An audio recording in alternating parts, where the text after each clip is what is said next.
Live. Is it working? Okay.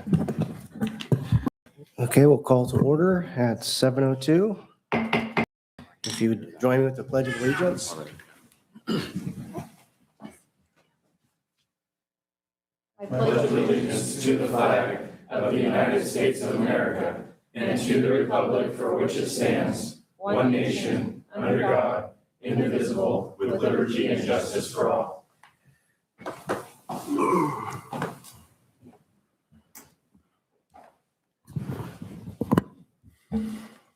Okay. Roll call Mayor Andrew Hagan, here. Mayor Pro Tem Melinda Walker, Here.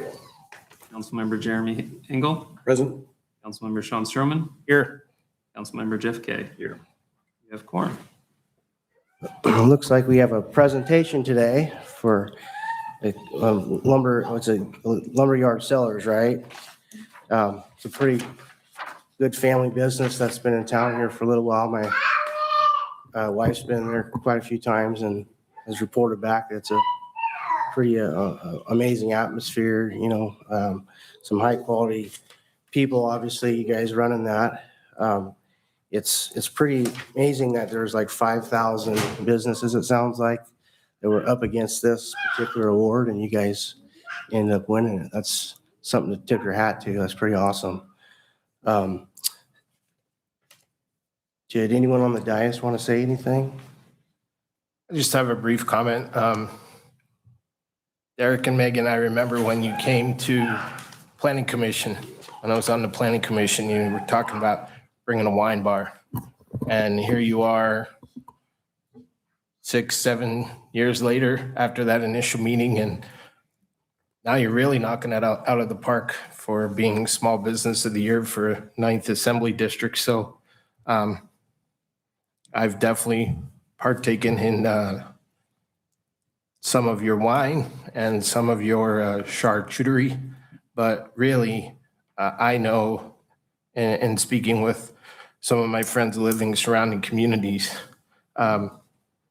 Lumberyard Cellars is now a landmark for the city of Escalon. And really it all goes to both of your hard work and dedication to not only to the city, but obviously to your family. And so thank you for making a really big impact in our community. It's very much appreciated. Anyone else like to say anything? Sure. Congratulations for being the 2026 Small Business of the Year for California's 9th Assembly District. I've had the pleasure of knowing Megan and her family for a very long time. There's nothing that you cannot achieve. You've had your vision, you put hard work to it, and you have achieved great things. And thank you for bringing that and keeping that in the town of Escalon. So congratulations to you. So I'm just going to read this certificate we have from the city for you. In recognition of being named the 2026 Small Business of the Year for California's 9th Assembly District, this was founded by Derek and Megan Webb. The Lumberyard Cellars has become a welcoming gathering place in the heart of Escalon. I always hear great things about what you have going on there. Through its commitment to quality hospitality, community events, and local product, Lumberyard Cellars exemplifies the entrepreneurial spirit and community pride that makes Escalon special.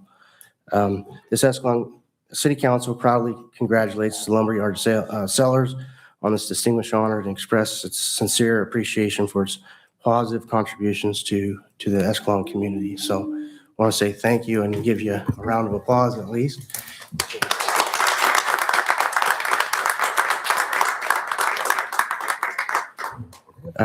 Would either one of you like to come up, or the little one? No. Come up and give a speech here or say something? Yeah, we just want to thank the city of Escalon for all its support and continued support as we continue moving on through business. And, it's been a fun 5 years, and I just look forward to continued success in Escalon and bringing more people to the community. So thank you. Bless you. I'm gonna. Maybe you Want to say something?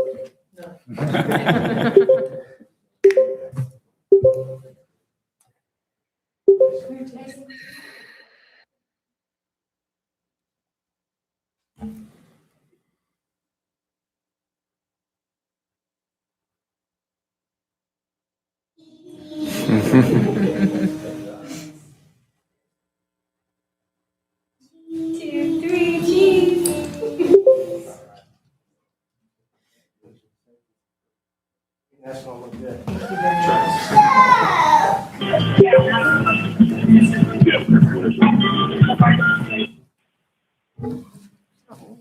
Maybe that's the seller, they're partying, huh?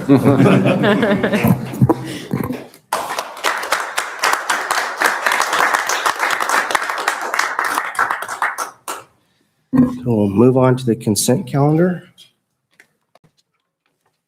Mr. Mayor, I'd like to abstain from item number 2. Number 2 and pull number 5. and pull number 5. Okay. Anyone else?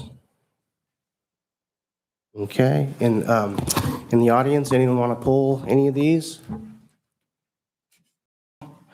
Okay. Anyone online? No hands raised. Okay. We'll bring it back to the dais. You want to humor a motion on the others? Yeah, I'll motion to approve consent items 2 through 4. Okay. We have a second? I'll second. Okay. All in favor, say aye. Aye. All sorry. All against, say nay. No? Okay. So we'll go to 5. Yeah, What's your concern? I have no concern, actually quite the opposite. I have been talking about this for the last 3+ years, almost 4 years. And I really want to give major props to Jalen and to Justin and the city team for actually really taking to heart the potential for design build projects. It is the future of delivering both private and public construction projects throughout the world, in particular in California. And I live in this world every day. And if you go back and you look at historical records, since 1957, the city has spent an inordinate amount of money on design fees. And the beauty of design build is that now it's one contract. For those of you that don't know design build, there's one legal contract, they're one legal entity. The designer and the builder are the same legal entity, which actually allows for more streamlined projects, more streamlined processes. And like I said, the design build is the way of the future. And so kudos for adopting this conflict of interest policy. And I look forward to future design build projects for the city of Escalon. So thank you. Anyone else like to make a statement up here? Since it's pulled, anyone in the audience want to make a statement? No, we'll bring it back to online. With that, I move to approve consent calendar item number 5. Okay, do we have a second? Second. All in favor, say aye. Aye. All opposed, say nay. Okay. We'll go on to staff communications. Let's start with Chief or with, okay. Sorry about that. So July was fairly uneventful. There was a train versus pedestrian crash on the BNSF tracks over behind the Corp Yard. And then we also had Park Feet. Park Feet was fairly uneventful. We had one arrest on night 1 for public intoxication. And then on night 2, a woman who attempted to get in the VI using the fake ID. But other than that, not really a whole lot to speak of. Officer Meza and Officer Gunter were tied with the most arrests with 7, and Officer Meza led the department in citations with 23. Good work. Question for you, maybe just a brainstorm. Do you think these getting hit by the train scenario is more like someone giving up on life, or are we having accidents, you think? Like, is there some way we can potentially, mitigate that, or do you think it's just, it is what it is? We've had in the last 2 years, I want to say last 2 years, I think we had 3 in the last 2 years. Yeah. And so 2 of them seem like accidents. One of them seems like it might not be, as far as it could be a possible intentional act. So I'm not necessarily certain what the increase is, but yeah, I've been here 21 years, and the last 3 years we've had more than my entire previous career combined. Seems like some sort of I don't know how you necessarily fix that or not, but just something to maybe brainstorm, and maybe in the audience, if you have any ideas. Anyways, that was my thought on it. Well, and Mr. Mayor, to that point, people always think, yes, obviously these victims, no one deserves to lose their life, but we also have to take into account the railroad crews, because the train is only going one direction. The train can't stop.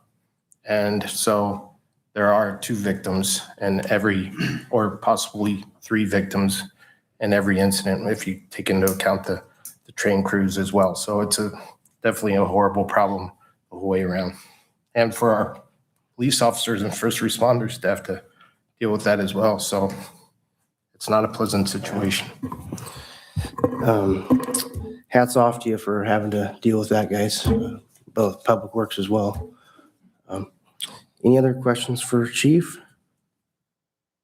We'll go to Public Works. Nothing for Public Works tonight unless you have any questions. Any questions for Public Works? Sure. What's up with VSS? They're completed at this point, so that's what we're sticking with. Done. Sir. And what's the status of AT&T? We're getting ready to resubmit another permit, going through the conditions that we had met with them. So hopefully here in the next week, they'll get started back up, but there'll be very strict rules on what they can and can't do. We'll have more inspectors on site provided by AT&T, and just a lot more babysitting. And when are they now anticipating being done and complete as well? There's no anticipation date at the moment, just because we haven't given them the permit to go ahead and proceed. I don't think it's going to be a whole lot of time. Should be about a month process once they get going as far as rehabilitating everything. So hopefully we can get them in and out of here quick. Just to fill in the gaps a little bit there, I think they did hit a 3rd water line recently, and we had some significant questions on how and whether they were doing some potholing. So we stopped the job. We met with them. They brought some facts to it, but we have implemented some new rules. We're reviewing those rules right now, reviewing their response to the rules that we've established, and we will reissue the permit when we're comfortable that they will address things as we see fit. They have been positive about the changes and their approach moving forward, which is a good sign. But we will stay on it to ensure we protect the infrastructure of the city. Any other questions? Back to City Manager. Or Trevin, sorry. Yeah, sorry, I'm over here this time, so thank you. I'll start with the recreation update. We've had a great registration for flag football, so that continues to be a strong program. And summer recreation programming continues to show strong participation with soccer. We did move the date for evaluations, so if you're a parent listening, just know that we're going to move that closer to the draft date to accommodate one of the high school's schedules. For adult soccer, this is a new program that the city has put on, as you're aware. And one of the hurdles is with a new program, you don't really know if you're going to get enough participation. So pleased to report that we got 3 teams this year, which is enough to have a league, to have a program, and for everybody to have some fun. So we passed that hurdle as a community, and we'll report back midway through the league to report how it's going. And then for the community center, we were working with someone to lease the kitchen space. This was a new venture for the city to try and use the commercial kitchen more often and help the cottage food industry or someone who's working out of their house be able to utilize the kitchen there. It does require them to carry their own insurance liability. So if there's anyone else out there that is willing to do that and wants to work with us, just let me know. Happy to work with them to help them get that set up. The first person that originally wanted to use it hasn't gotten back in touch with us. It seems the insurance might have been something holding them back or might take them more time to do. So we're available. We got all the kinks worked out, all the application stuff smoothed out. So we're now ready to go. We just need someone to test the process with us. Okay. And for development services, we continue to see normal permit activity, nothing crazy. And we do have an item on tonight where we'll talk a little bit more about that. So that's all I have for tonight. Thank you. Okay. Any questions for Trevin? I've got one. Is there anyone that may have applied for our grants that may be interested in using that kitchen space? Somebody that may be a good fit from there? Have you run down that list, I guess, is the real question that I'm asking? Yeah, no, it's a great question. We can certainly do that. Good timing to ask that question to them because we just asked them for their mandatory 6-month update. So we'll be hosting meetings with them to touch base, and any of them that do food prep, we'll make sure to let them I was know. thinking not necessarily one of the recipients, but, any of the applicants even, they were all looking for, expansion. That's a good way for a food service to expand without a very aggressive cost, I would think. So. Yeah, makes sense. All right. Any other questions? We'll go back to city manager. Nothing further. Okay. Any questions for city manager? Any questions for Frank? No? Okay. We'll take it out to the audience. Any questions for staff at all? No? Online? Nothing online. All right, we'll bring it back to matters presented from the audience. Excuse me. The public may comment on any matter not listed on the agenda that is within the city of Escalon's subject matter jurisdiction. Members of the public may address the city council on any agenda item when that item is called for consideration. Each speaker is limited to 5 minutes, and unused time may not be transferred to another speaker. Speakers may provide their name and address for the record, but are not required to do so. Under state law, the city council generally may not discuss or take action on matters that are not listed on the agenda, except to provide a brief response. If further action is warranted, the matter may be referred to staff or placed on a future agenda. The mayor has discretion to determine whether a matter is within the city's subject matter jurisdiction. That being said, do we have any matters from the audience?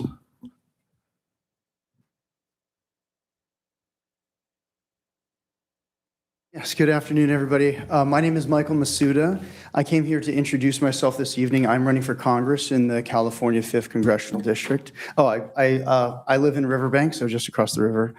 I actually grew up in Amador County. I remember coming down this way in the preseason for baseball and basketball to play against Escalon High School. You all always had good teams over here, and so I'm hoping that that's continued on. After I graduated from high school, I went to college at Cal Poly in San Luis Obispo for a degree in electrical engineering.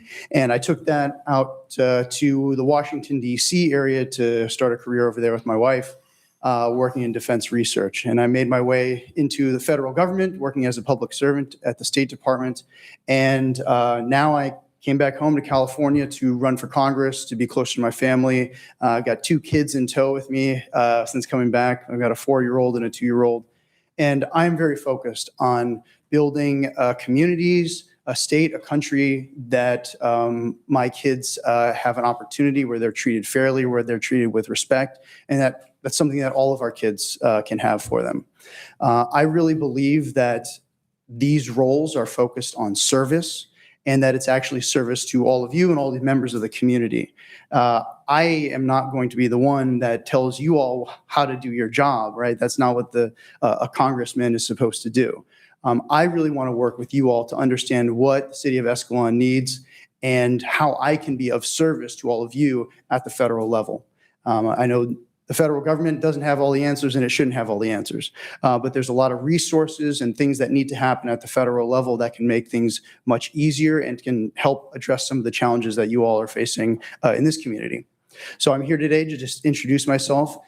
Going forward, I would love to sit down with all of you at some point, individually, of course, and other members from the community to understand what are some of the challenges that you all are facing and what you're looking for in your next congressman. I did want to mention that Escalon in this portion of San Joaquin County has been added to the 5th district with the redistricting in California with Prop 50.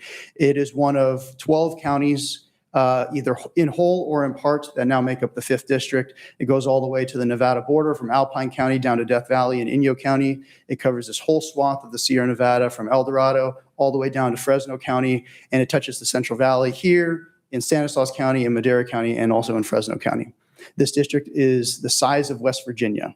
And so it's very easy, I think, it makes it very difficult to get around at times.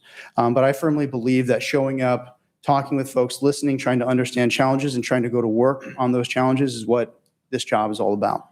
So as we move forward, I will continue to be available to you. I've passed out one business card already, but I'll make sure that you have my contact information.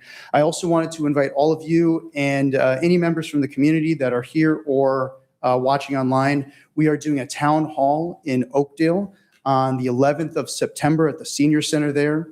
I really want to bring in a lot of communities, Escalon, Riverbank, of course, Oakdale and Knights Ferry, to come and talk, share your thoughts, ask your questions. It's going to be from 6 o'clock to 8 o'clock, and the whole community, bring your kids, everybody is welcome to be part of this. So if there are any questions at any point, you can go to my website, votemasuda.com. There's an email on there, or I'll be sticking around here for a little while to chat after the meeting. So thank you so much for your time. I really appreciate it. Thank you as well. A breath of fresh air to actually see a congressman in here. So thank you. Anyone else there we go. Of course. First of all, I have a almost 4-year-old granddaughter that is going to have a lemonade stand tomorrow, specifically for city workers. And it's going to be from noon to 1, and her price is free to city workers. So they need to come and say hello to her. She especially would like to see the street sweeper. Anyway. Carry a shirt. All right. Public work and our officers too, because she got to visit the outside, the foyer of the police department last week, and she thought that was the greatest thing. So maybe we can work on her seeing something else. Anyway, she just thought that was great. So if you all would just come humor her. She made homemade lemonade from soft as lemons and with honey and water. So, it's kind of healthy. Well, what time? Maybe a little tart. What time? Noon to 1. Well, are you kidding? If you knock on the door, she'll be there. So, she's not going to turn you away. Oh, anyway, she's cute. Oh, Location, somebody asked. Sacramento Street? Sacramento Street. Can't miss us. You won't miss us. Big white house, flagpole, no lawn, right in front of the high school, 3 houses down, right? It's 1325 Sacramento. All right. If you're anybody else other than city and city employees and our police officers, well, you'll have to pay her. Sorry, just saying. Okay. I love history. You all know that. There's 3 subjects that, really greatly, well, there's many subjects that greatly I love. As my children and grandchildren all say, that's my favorite. And they're like, they're all your favorites. Well, yeah, they are. So one of them, though, is history. And going back to the roots and going back to our roots and the blessings of our country, the blessings of our state, the blessings of our city. I'm pretty sure the majority of the people in this room have no idea that there is only one state in the United States of America whose Constitution mentions and asks for the blessing of Almighty God. Any guesses as to what state that would be? It'll shock you. It's ours. It's our state and our preamble. It appeals to Almighty God for blessing and to keep us on the straight and narrow. I think we could maybe start praying that. So I wanted to go back and look at something that I thought was really, really interesting. And the First Continental Congress in September 7th, 1774. We just had our 250th anniversary, right? It's very short. It's really short. It'll be less than my 5 minutes, I promise. It's the first prayer of the Continental Congress. And I thought it could benefit us. It says, O Lord, our Heavenly Father, high and mighty, King of kings and Lord of lords, who dost from thy throne, it's Old English, behold all the dwellers on earth, and reignest with power supreme and uncontrolled over all the kingdoms, empires, and governments. Look down in mercy. I think we could use that.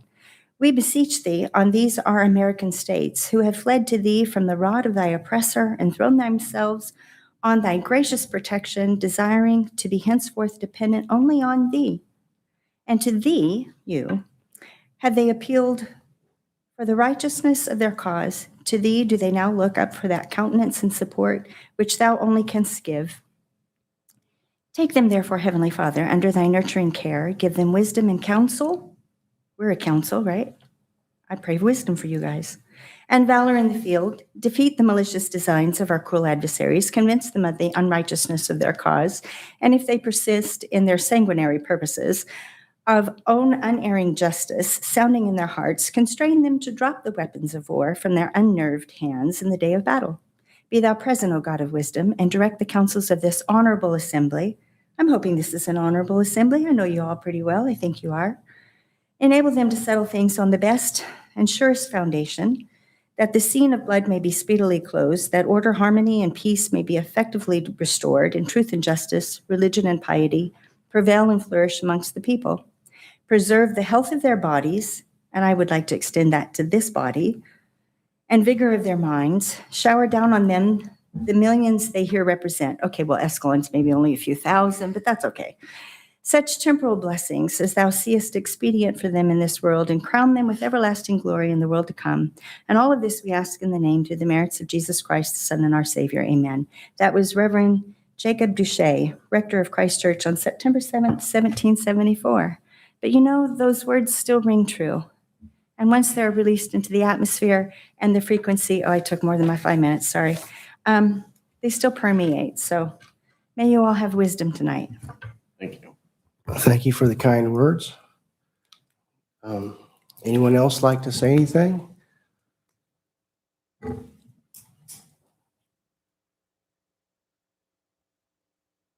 evening. I'm happy to be here, especially in Escalon. My wife and I just moved here in January of 2024, and she is absolutely thrilled to be here.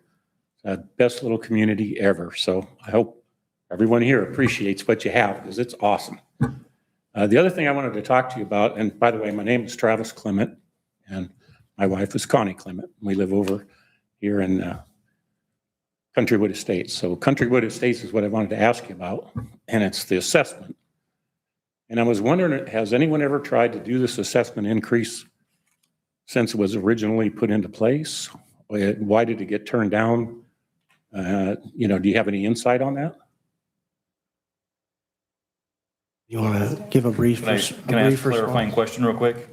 Are you asking about the park improvements, or are you talking about Yeah, park improvements, the lighting, fix-ups and stuff that's needed, the fence that's falling apart. You need to just call timeout, because we will get into that in the public hearing Oh, okay. and the next agenda item. All right. That's Bellaterra, though. I think we're probably okay to go ahead and Just give a brief response. Yeah, if he's talking about the park, the Swanson Park improvement, then that was voted on prior.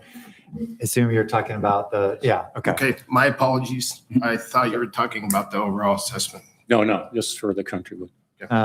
Actually, that same neighborhood had, I think, 2013, 2014 had voted in to install the playground that is now there. So they had gone through that process several years ago.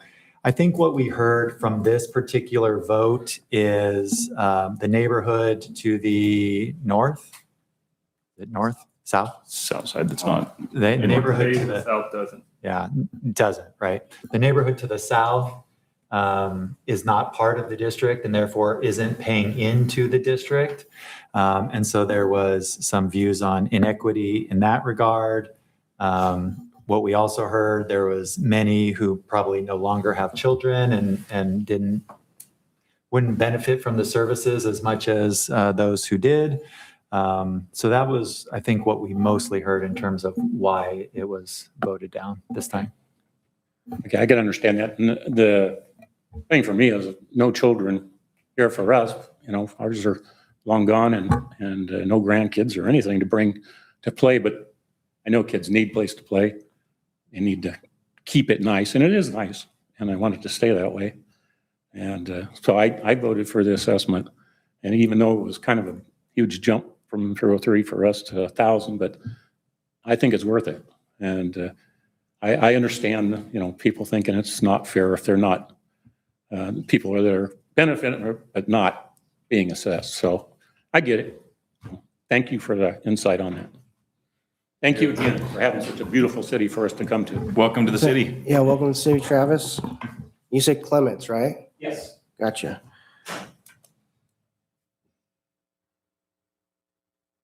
Okay. Anyone else like to make a statement or say something?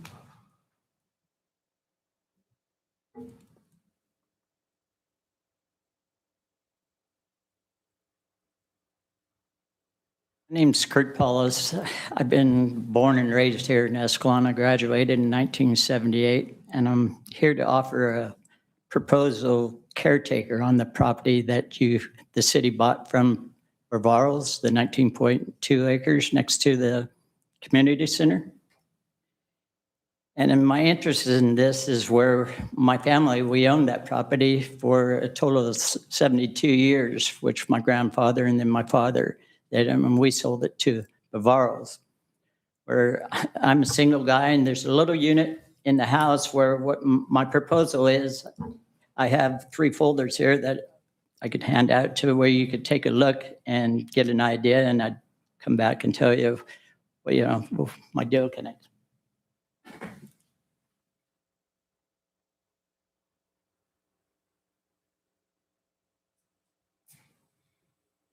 There's pictures in the folder that I just took yesterday of just how it looks, the property out in front, the weeds and everything. And my proposal is just to keep it clean and nice and good looking. There's the small unit in the very back. This is a real small unit. It's 2 rooms and it has a bathroom and stuff. And that's what my offer is for taking care of the property. And that's pretty much my proposal, where I just watch over it until the time came of there. And I put an agreement in here where I'm not very good at this, but yeah, I put an agreement where if you needed me to go, or it was like, just give me 30 days or whatever. But I've been a long-time resident of here, never been in trouble in my life. And so I'd just like you to look at it and consider it. We'll definitely consider it. We'll have to read through your proposal. And Alrighty. I think no one up here is probably against, I don't want to speak for everyone, but probably against reading your proposal and seeing what you're asking for. Okay, thank you. No problem.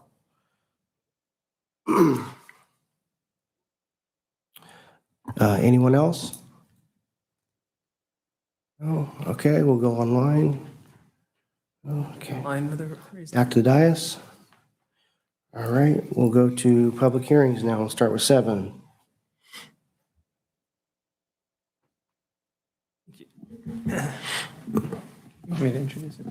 Thank you, Mayor. So this is a continuation of the public hearing to confirm the engineer's report and ordering the levy of assessments for the next fiscal year, 26-27, for all of the assessment districts, which includes the Bellaterra Estates, the Estates Benefit Assessment District, Estates Landscape and Lighting Maintenance District, Sunrise Terrace, and Westwood Country Landscape and Lighting Maintenance District. As we went through a lot of the details in the last meeting, this, like I mentioned, is a continuation. It requires two public hearings in order to move this forward. It is the annual assessments. So unlike the other item that was discussed, and not to confuse it with that one, this is for the annual ongoing maintenance, not for any upgraded improvements or anything like that. It's a routine but essential action to fund the various different components of the neighborhoods, which includes landscaping, lighting and maintenance, wood fences, chain link fences, drainage basins, all of the things that keep the neighborhoods safe and operating. The engineers' reports that are attached to each one of these districts confirms all of the costs required for the assessments for the next fiscal year. Every year, those engineers' reports are reviewed and edited, and starting with this year, we're providing the red line versions of you so you can see if any changes were made to the budget or any of the descriptions or histories for each district. So these assessment districts ensure neighborhood landscape and lighting are properly funded, and they provide the legal and financial basis for the levies. So with that, the recommendation is to go ahead and conduct the public hearing, hear from anybody that wants to discuss it, and then adopt the resolutions to confirm the engineers' reports. Manager? Yeah, and I'll just add one note. We did, as Trevin mentioned, continue this item from the July 20th meeting. At that time, we discovered that the additional outreach and notification to each resident within, each property owner within the districts was not completed. This is something that we had added this year based on council direction to really provide as much information as possible to the residents. And so one of the things that we added was, of course, just notice of the public hearing that's happening tonight. But also we put in a line item expenditure report for everything that is spent in each district. So every monthly utility bill, every monthly water bill, every monthly landscaping bill, we put it all in there to show the residents exactly what their assessment is made up of. And they can compare that expense report to this new assessment and show kind of where we're at and how we got there. So that was something we added new. Again, we had not completed that prior to the July 20th meeting, and so we continued that until today. Okay. Well, thank you for the transparency. I think you guys have been doing a great job, kind of more and more allowing the citizens to see, you know, how everything plays out behind the scenes. So it's really appreciated. Anyone want to say anything up here before I go to the citizens first? Or I have some questions for the consultant, but I'll wait. okay. Good. Okay. We'll go out this time and see if anyone from the public would like to make a comment on number 7.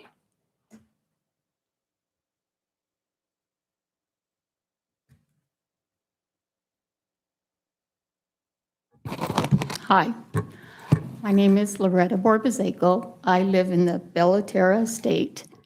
My understanding, I did see what the gentleman stated, the breakdown of everything, the cost, $101,000 divided by 143 homes would cost me $700 extra every year. I don't mind as long as it looks nice and neat. I was out there today. I've seen weeds out there, dry spots. I have pictures to prove it. I mean, if I'm going to pay this extra money, I expect everything to be tip-top shape. And I'm wondering why. Okay. You want to, actually probably Public Works. Yeah, that's funny she brings that up. Just in communication, I met with Grover over there today. They were having some issues with some of the sprinkler system, changing out a few sprinklers in the next few days. They will be addressing that. She's exactly right. Yeah, the park itself right now is not acceptable. There's lots of dry areas, but we are aware of it. Grover's addressing it as we speak. There are weeds too. They're not pulling the weeds. They're not pulling the weeds in the cement. They're not pulling the weeds in the park. We'll definitely address that. Okay. Loretta, would you mind reporting back? No, not at all. Sounds good. Okay, thank you very much. If you want to deduct my bill, I'd be more than happy. Anyone else? No? Okay. We'll bring it back to the dais. Actually, sorry, online first. No, Dais. no hands And raised online. Councilman, you had a question? Yeah, do we have our consultant here? We do. Can we please invite him or her to the podium? Her name is Melanie. Okay. And she's online. Okay. Good evening, Melanie. In reviewing these, is street sweeping included for all of the LLDs in FY 26-27 as a cost? So when we looked up, so sorry, let me go back. Hi, my name is Melanie Lee. I'm with consultant with SCI Consulting Group, and we are the new levy administrators for the city's for LLMDs and the one benefit assessment district. In the engineer's reports, the estate's benefit assessment district is the only one that specifically calls out the street sweeping in a line item budget in the engineer's report, whereas the other ones have it included under professional services. And if you look at the back of the engineer's report where there's an appendix, they will have specifically the street sweeping expenditures in that part of the engineer's report. Okay, so the street sweeping is accounted for in the LLMD costs, correct? Yes, if it's in the expenditures report that was provided, it is.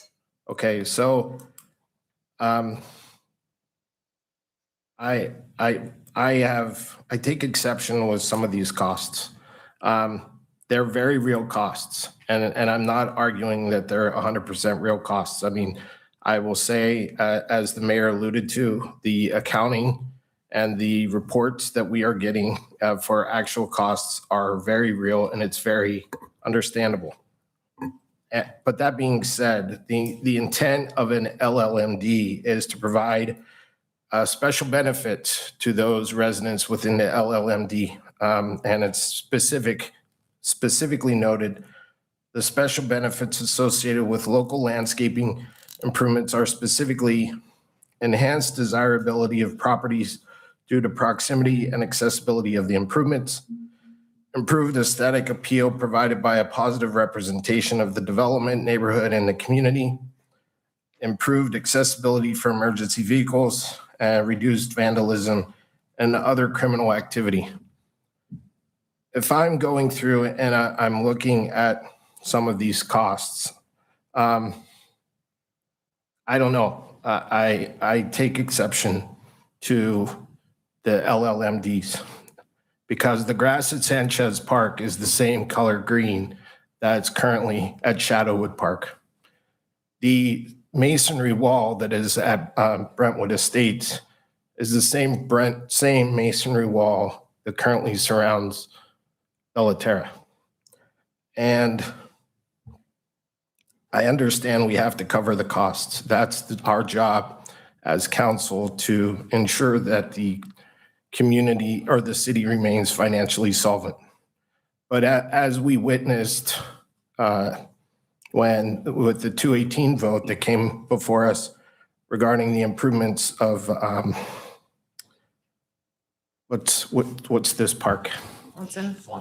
With Swanson Park, I believe that it's almost getting to the point where the LLMDs are pitting neighbor against neighbor.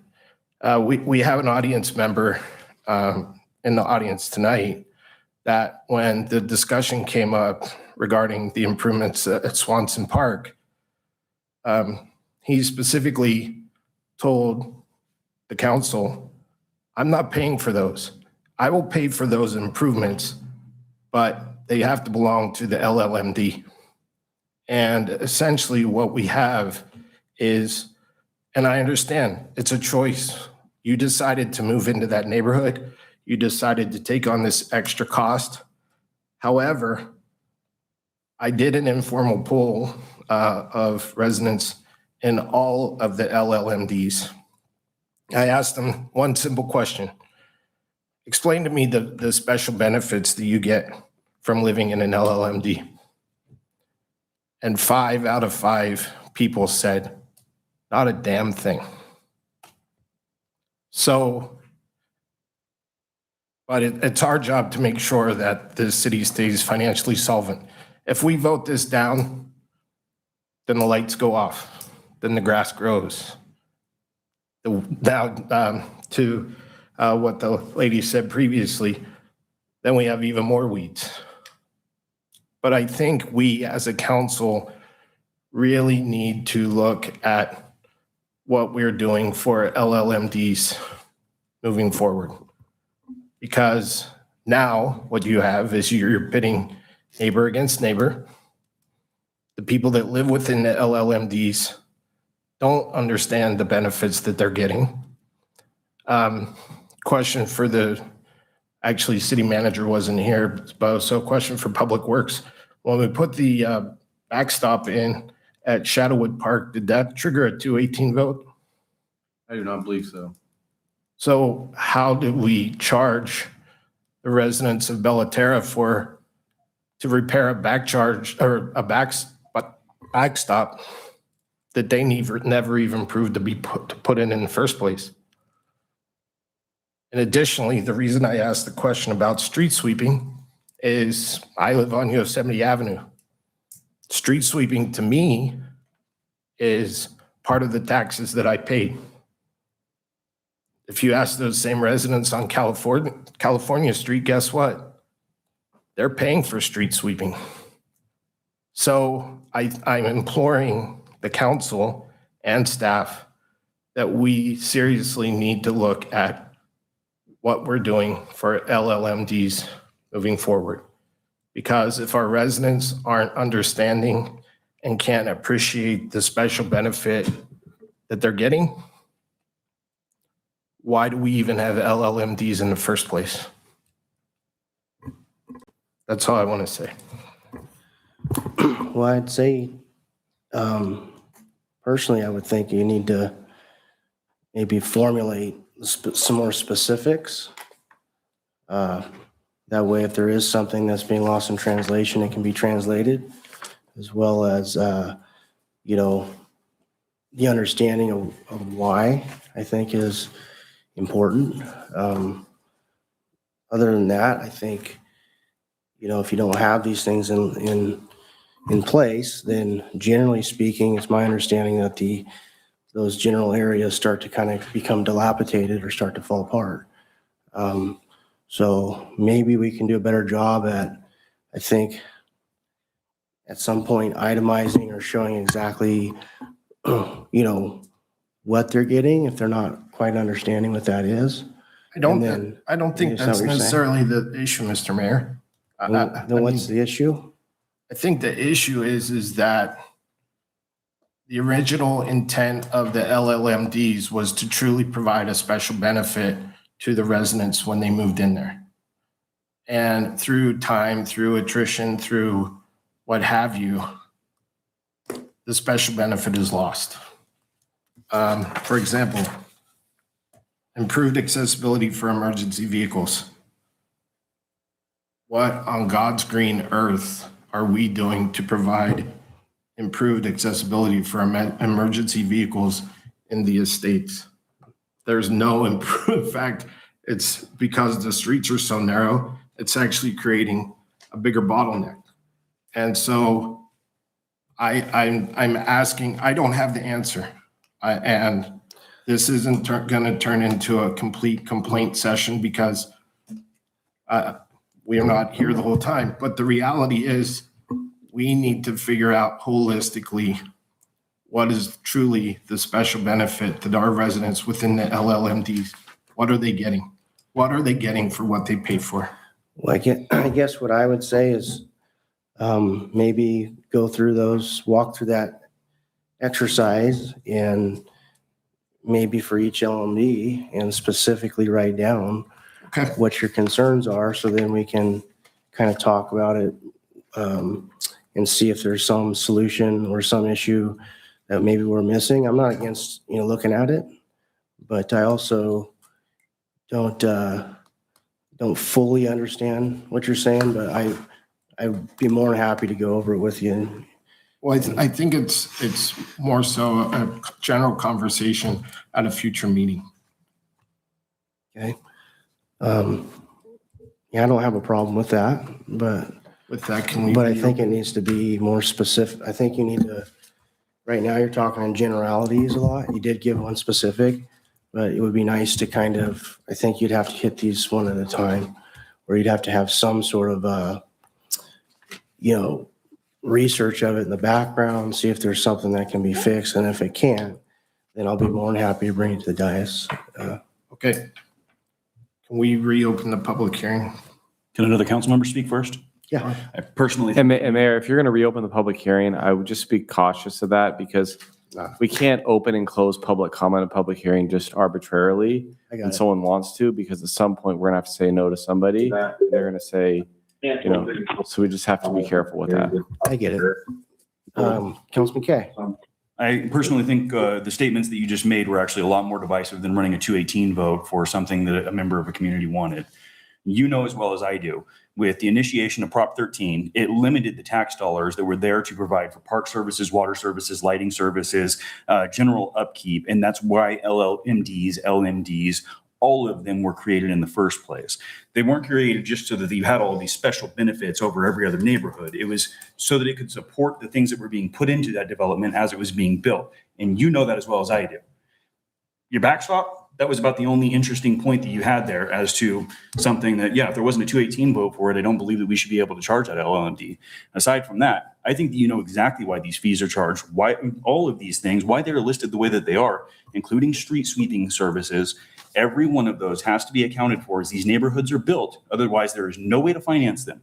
They come directly out of the general fund. Like I said, Prop 13 made it impossible for us to continue enough tax revenue to support those items. It would bankrupt the city, and that's why those things came to be. You know that. I don't appreciate you acting like you're unaware of this and you think that this is all special stuff. It's not special stuff. It's how we have to run a city. I understand that, Councilmember Kay, and I respect your opinion. My question though is, what is the special benefit? And that's what I'm struggling with. Okay, the special benefit is lights on, Okay. watering their parks, taking care of their grass, taking care of their tree services, the benefits that are all outlined in those documents. It is all spelled out. This is what we are going to be paying for with the revenue that we are going to be collecting with your fees. The special benefits are the lights will shut off, the water will stop running, the grass will stop growing, the trees will stop being trimmed.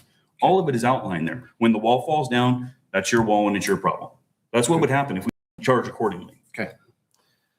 If there's any further questions, I think probably best thing to do is get with the city manager and kind of walk through it. And then if there's still concern, then bring it back. Absolutely. I think in the meantime, because there's difference between general use and special use, I get what you're saying. But I also think what Councilman Kay is saying is, spot on. So I think probably talking to the city manager, get on the same page, and if there's an issue, then bring it back.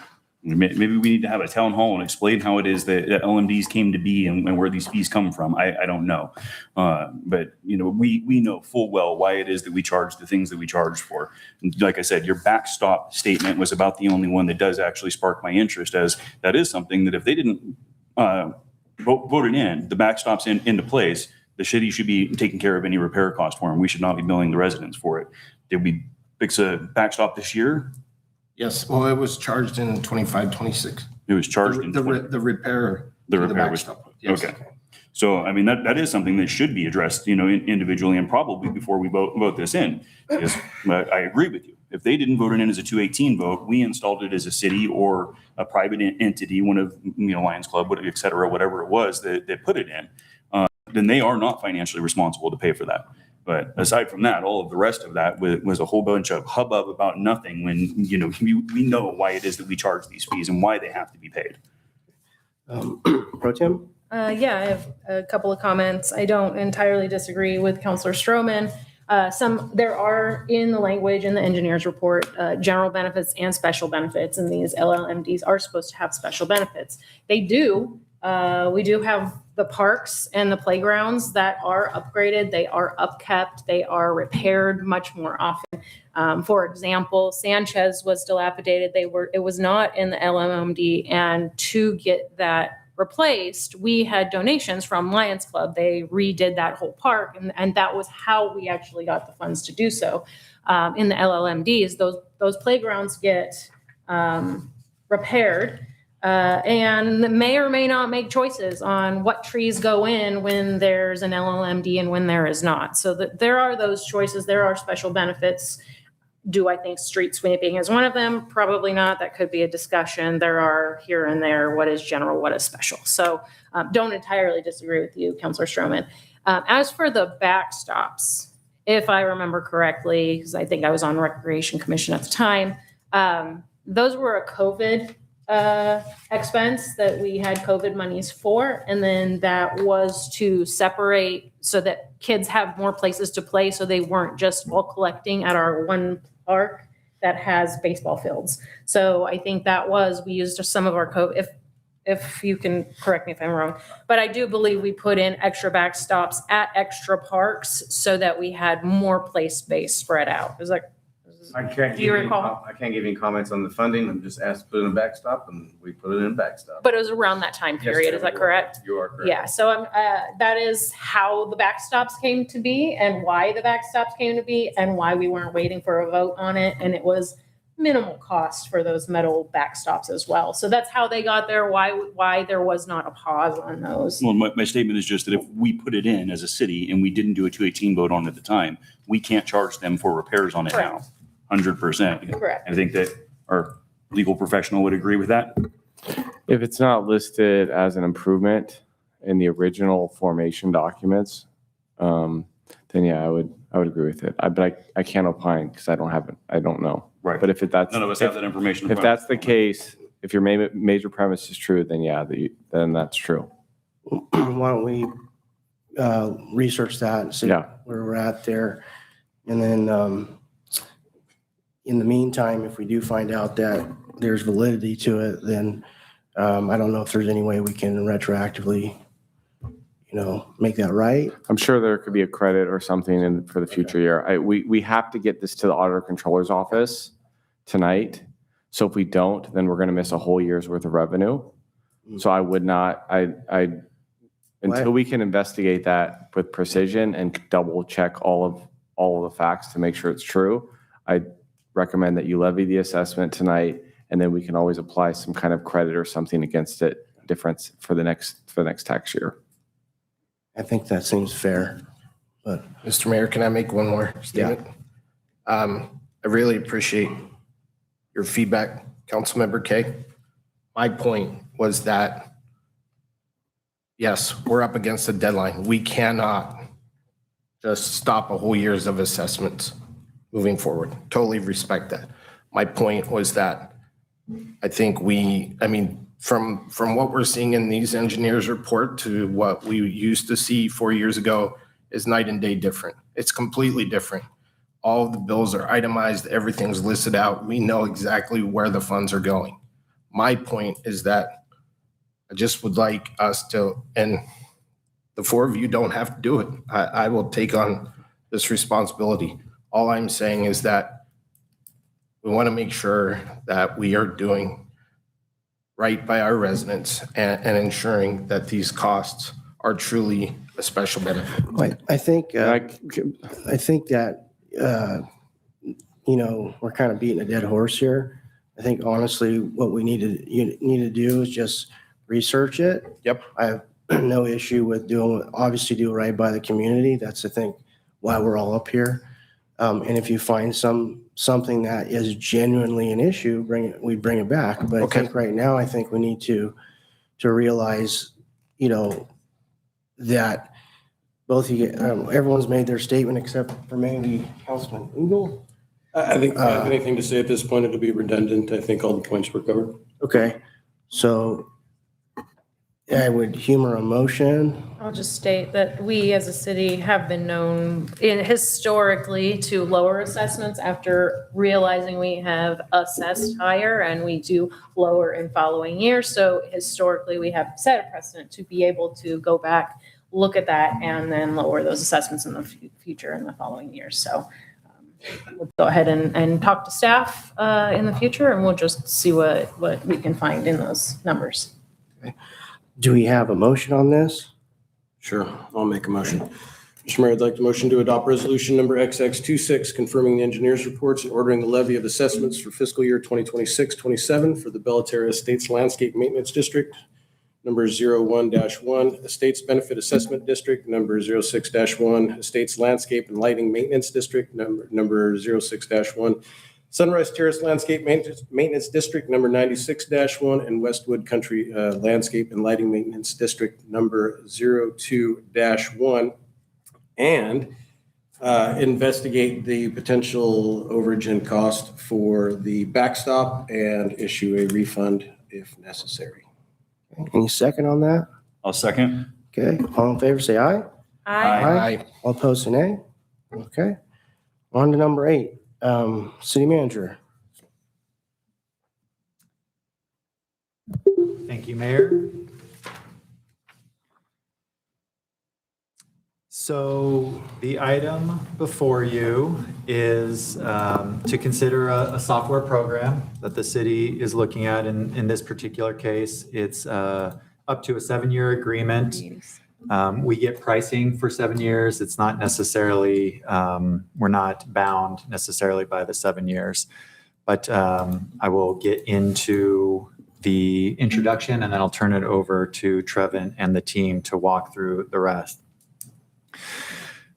So the new management team over the last 3 years, our efforts have been to strive to implement council direction, of course, to take steps to becoming a more professional organization, to improve customer service and customer satisfaction has been feedback provided to us, and to make it easier for businesses to do business in town. And this is the council's new focus on economic development. We are, of course, continuing to work on all of those goals, and we, I think, make strides each year, but continue to work on it. Approximately 3 years ago, the past council, largely made up of the same individuals, challenged staff to make headway on review of business licenses and HOMOCs. Those were taking between 3 and 7 days. We have cut that down in 3 years to 1 day in every single instance, pretty much. 99.999%. And we also, because of the reduced review time, we reduced the HOMOC permit cost about 50% at that time. So we were charging less.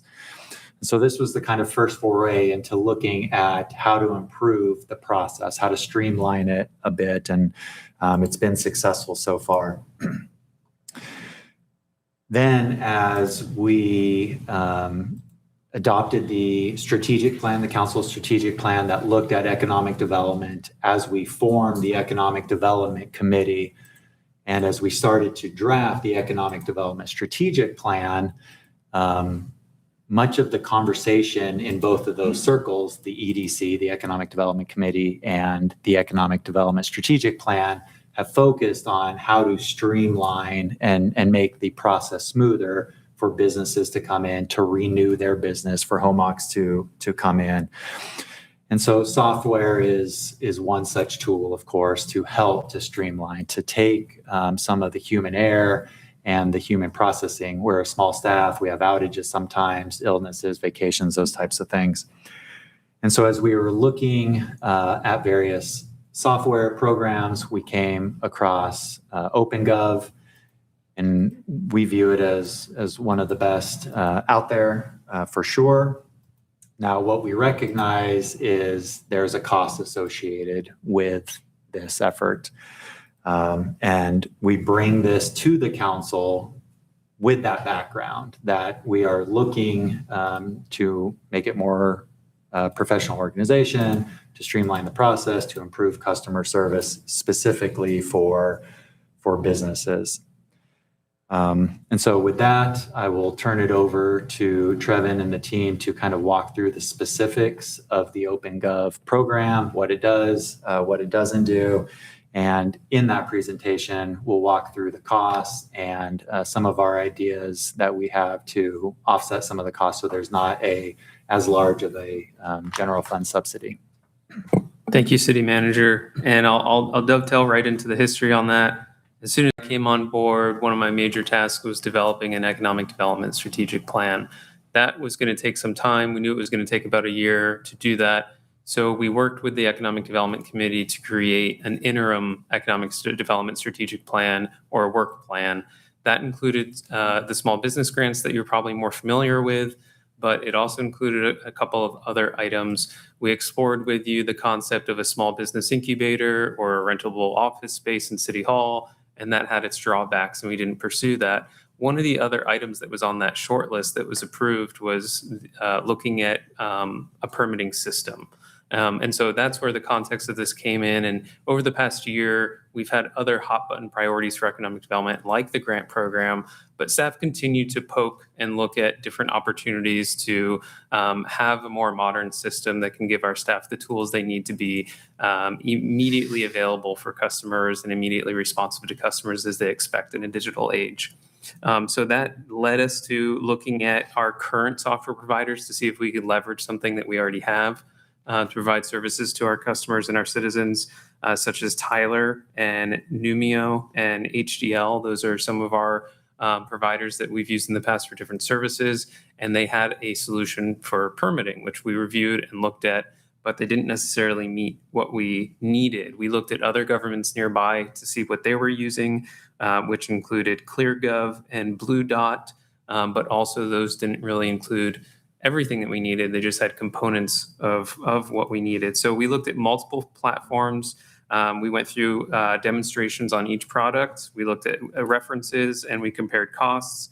And OpenGov was really the only one that offered pretty much everything that we were looking for: a unified permitting and licensing system, integrated mobile inspections, GIS and master address integration, an automatic state contractor license verification. So if someone's applying for a license, they also need to show us their state license. This does that automatically for us. It frees up staff from having to do that back-end office work so that we can spend more time at the front counter and spend more time with customers. It's also native to the Stripe payment processing. And so as we started going through and evaluating our options, we landed on OpenGov. We began discussions with them, and they were able to provide us a significantly discounted price given the size of the community and providing a longer-term contract. We are fortunate. We have a representative from OpenGov with us tonight in the audience. I'm going to invite Artie up, and he's going to walk through how the software works so that you can see on the screen. I'll pull it up on the screen and give Artie the clicker so that he can go ahead and click through the presentation for you, and you'll be able to see it up there. Excuse me, was it Artie? Artie, yeah. Artie, okay, like Marty without the M. Yeah, it's a nickname for Arthur. Okay, gotcha. Council members, thank you for having me here today, and I appreciate your time. Like I said, my name is Artie Hazelton, and I'm the OpenGov representative, and I'm here to answer any questions related to OpenGov and dive into the specifics of the actual software, so I can be your technical resource as well. Let's see. So to give you just an overview of OpenGov, we are a software company that's purpose-built for local government. So we only work with cities, towns, villages, counties, boroughs, what have you. But we have a lot of experience working with really small agencies like Escalon. And so across the country and across our entire product portfolio, we do partner with over 2,000 governments. Specifically, the permitting and licensing product that we're discussing today, there are over 700 partners across the country. In the state of California, there's over 60. And then if we even zoom in closer, the city of Ripon and the city of Oakdale are also both OpenGov permitting and licensing customers. So we have a lot of experience across the country as well as within the area as well.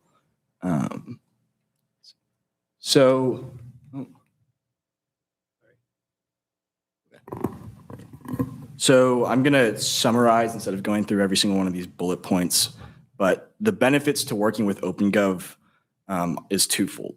So on one side, we have quite a bit of efficiencies for staff and time saving for staff. And one thing that I want to mention is for an agency like Escalon that's moving off of no system at all or a paper-based system, as a part of the implementation, we're actually going to be creating a standardized workflow or process for handling permits. And so with that, once you do have a standardized process, there's a lot of automated features within the system that'll actually save quite a bit of time for staff. For example, coordinating multi-departmental review. This is all done automatically in the system. Scheduling inspections is automatic. Calculating fees and charging fees is automated as well. And there's a number of other features within the system that we'll go through in this presentation, but a lot of time savings for staff and creating efficiencies there. On the other side, and from a customer service perspective, there's actually a lot of benefit for constituents or the applicants that are going to be using the actual online permit portal. For one, it provides a centralized location for everything permit and license related. And I actually have a slide following this that'll show you what that sort of looks like. But on top of that, it provides a lot of transparency. So, staff will not have to field as many calls or emails about, hey, where is this permit or what's the status on this permit? They're actually able to go onto the portal and look at it by themselves. And then another item that's actually not on this list is the fact that both Ripon and Oakdale are using this permitting system. So for contractors that are doing business across all three cities, they're going to have a consistent experience and they'll actually have one unified login for all different cities. So this here is actually a look at the public-facing portal. And as you can see, it's a one-stop shop. So that means it's a place where applicants can apply for permits or licenses, pay for fees, track the status of the permit, communicate with staff members, search up historical permit data for any specific address. And it's also designed for both frequent flyers as well as first-time permit applicants. As you can see here, there's a search bar front and center. So for someone who doesn't know the permit process that well, they can look up something like, hey, what permits do I need for building an ADU in my backyard? And the system will actually show you, hey, XYZ permits, and we'll let you apply for it just right there. And so that's the public portal, but within the staff side, there's obviously faster reviews because a lot of the process is now automated within the system. It's a place for both staff and applicants to actually communicate and collaborate on different projects that they're working on. And then one item as well is the city's gonna have full control of the system. And when you look at other vendors within this space, this is actually a big differentiator with OpenGov because if, for example, with another system, if you wanted to change the application fields or change the workflow steps or update the fee schedule, that will actually require going to the vendor or having IT do that for you. But with OpenGov, city staff are very easily able to make those changes on their own. Just to show you more of the actual system, this is also on the public-facing side. And this is what it looks like once someone submits an application. But as you can see on the left-hand side here, there's actually a status tracker that shows in real time where the permit's at. So if an applicant wants to, instead of calling into the city, they can actually just go online and check and see where it's at. This is an internal feature, but there's a built-in fee calculator. So city staff are able to, and as a part of the implementation, set up a fee schedule with different rules. And just using this, applicants are able to apply for permits and know exactly what they're paying for. And it saves quite a bit of time for both staff and applicants. This is also another internal look, but when it comes to multi-departmental review, where you have different departments working on the review process for a permit, they're able to see in real time what department we're waiting on. So we can see here, building has already approved their portion, but we're waiting on public works. And even within the system, you're able to message other departments and say, hey, John Doe and Public Works. Can you please take a look at this when you get a chance? So it's a centralized location for everything that you have to do for the actual permit. And then finally, another benefit is the reporting and the dashboards that you're able to create on your own. We actually find with other agencies that they will give council members a login to OpenGov so they can actually see dashboards and check, hey, what's the permit revenue this year, or how many building permits have we issued so far? But these are just some of the benefits to OpenGov. And that's the end of my presentation. If you guys have any questions, please let me know. Thank you, Artie. I have a few more, unless you have questions directly for Artie. I'm just going to go over the costs for you. Go for it. Okay, so thank you, Artie. Appreciate it. Wanted to touch on the costs. So now that you see what the software is, how it functions, you have a much better understanding in your mind's eye of how staff would be using it. Staff has worked with Artie and his team on coming up with a cost structure that might work really well for the city. It's a 7-year contract, and the first year is comprised of primarily setting up the software. Now, typically, this would be a cost above and beyond the contract cost for the subscription, but OpenGov has essentially discounted the price of the software by 70% and is also providing a lot of their staff time to get the software up and running for the implementation component. So this will save us considerably and will allow us to hit the ground running and get their help to implement it and provide immediate service to the public and immediate asset to the public. And so the OpenGov platform, it's intuitive for both customers and staff. It's widely used by other agencies, and its pricing is fully pre-computed through the Sourcewell Cooperative Purchasing Program. That's something that I also want to make sure that's clear and transparent on. In any purchase that we do in City Hall, we make sure that it's competitively bid. There are opportunities where there are already competitive bids that are out there, and there are already results. So we're in a sense piggybacking on Sourcewell's competitively bid process to get the discounted rate or the pre-bid rate.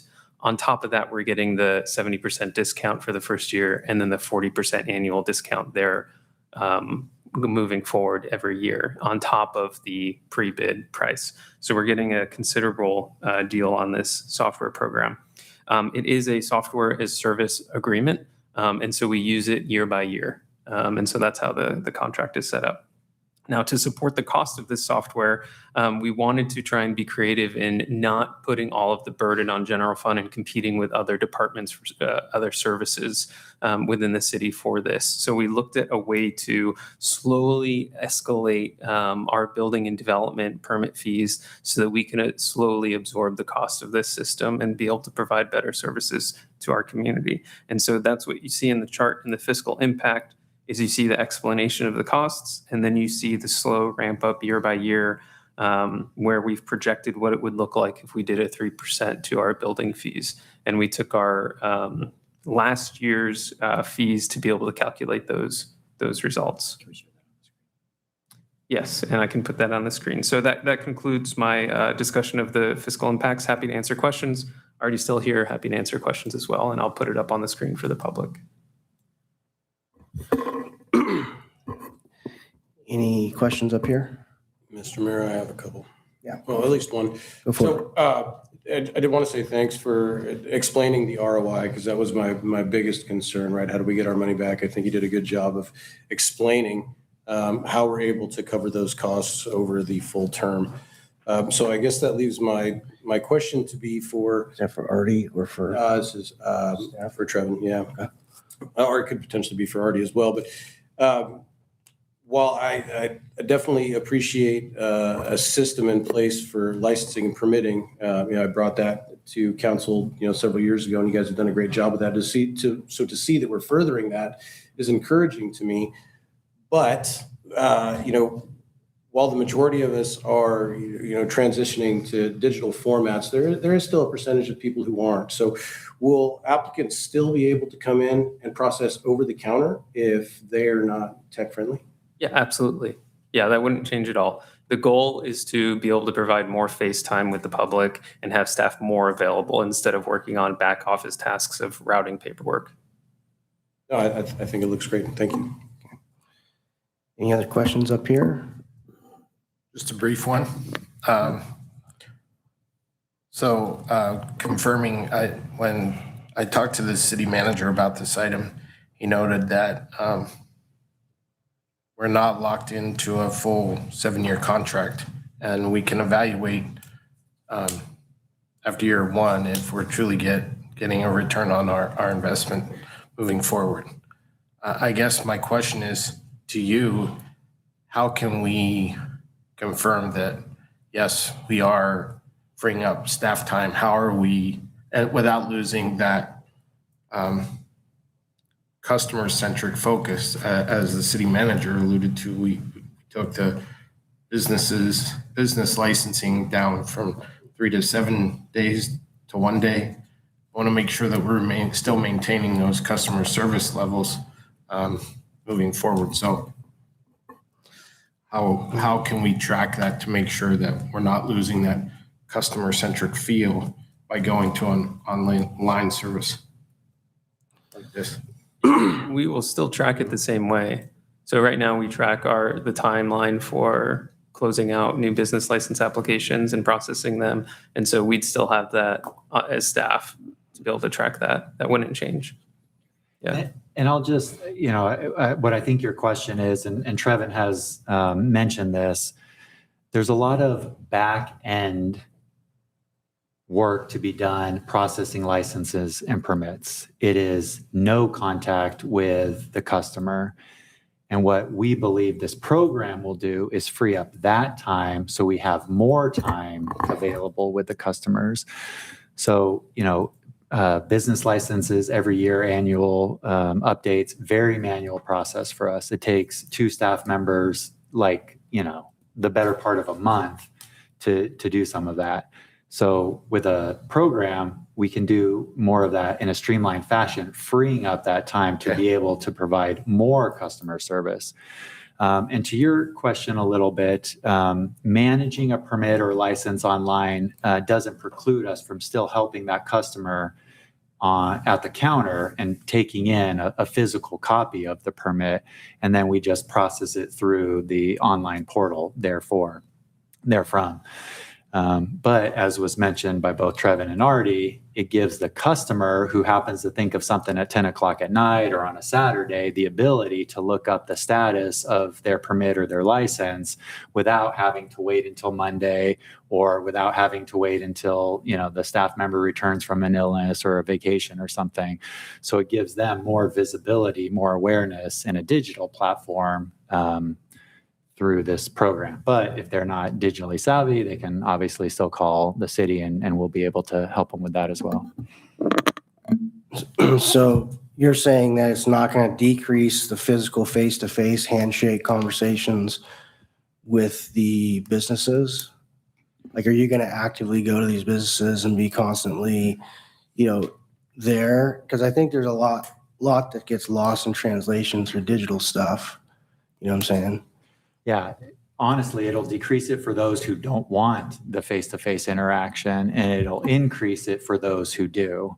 We'll free up more staff time to be able to interact with those who do want, but those who do this all the time and kind of know the process and want to check it online, they're able to do that whenever they want. Can I also add to that? So staff always recommends that we do a pre-development meeting or a pre-application meeting, and that recommendation wouldn't change. That would still be advertised. That would still be our preference. We want the public and we want the applicant to have clarity on what the steps are, and we want to be aligned with them on what their desires and goals are for their project and how we can help them. So we would still pursue that, and that's not done through the software. That's done through a meeting with staff. So I have a couple basic questions besides that I was going to ask. What's done with the metadata? Are you guys selling it off? Does it go to, our own little server? Like, how does that work?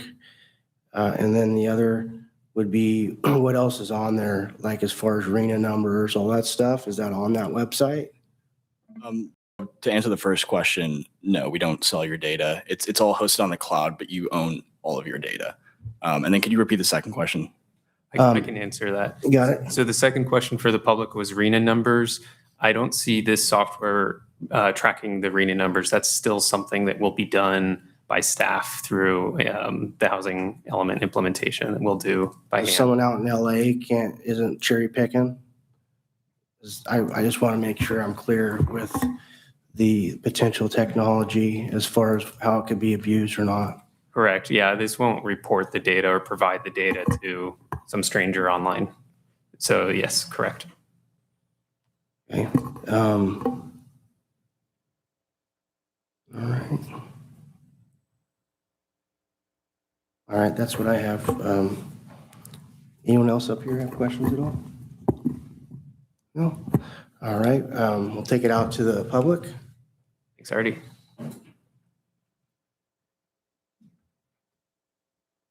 Okay, the presentation was beautiful, the benefits, I understand.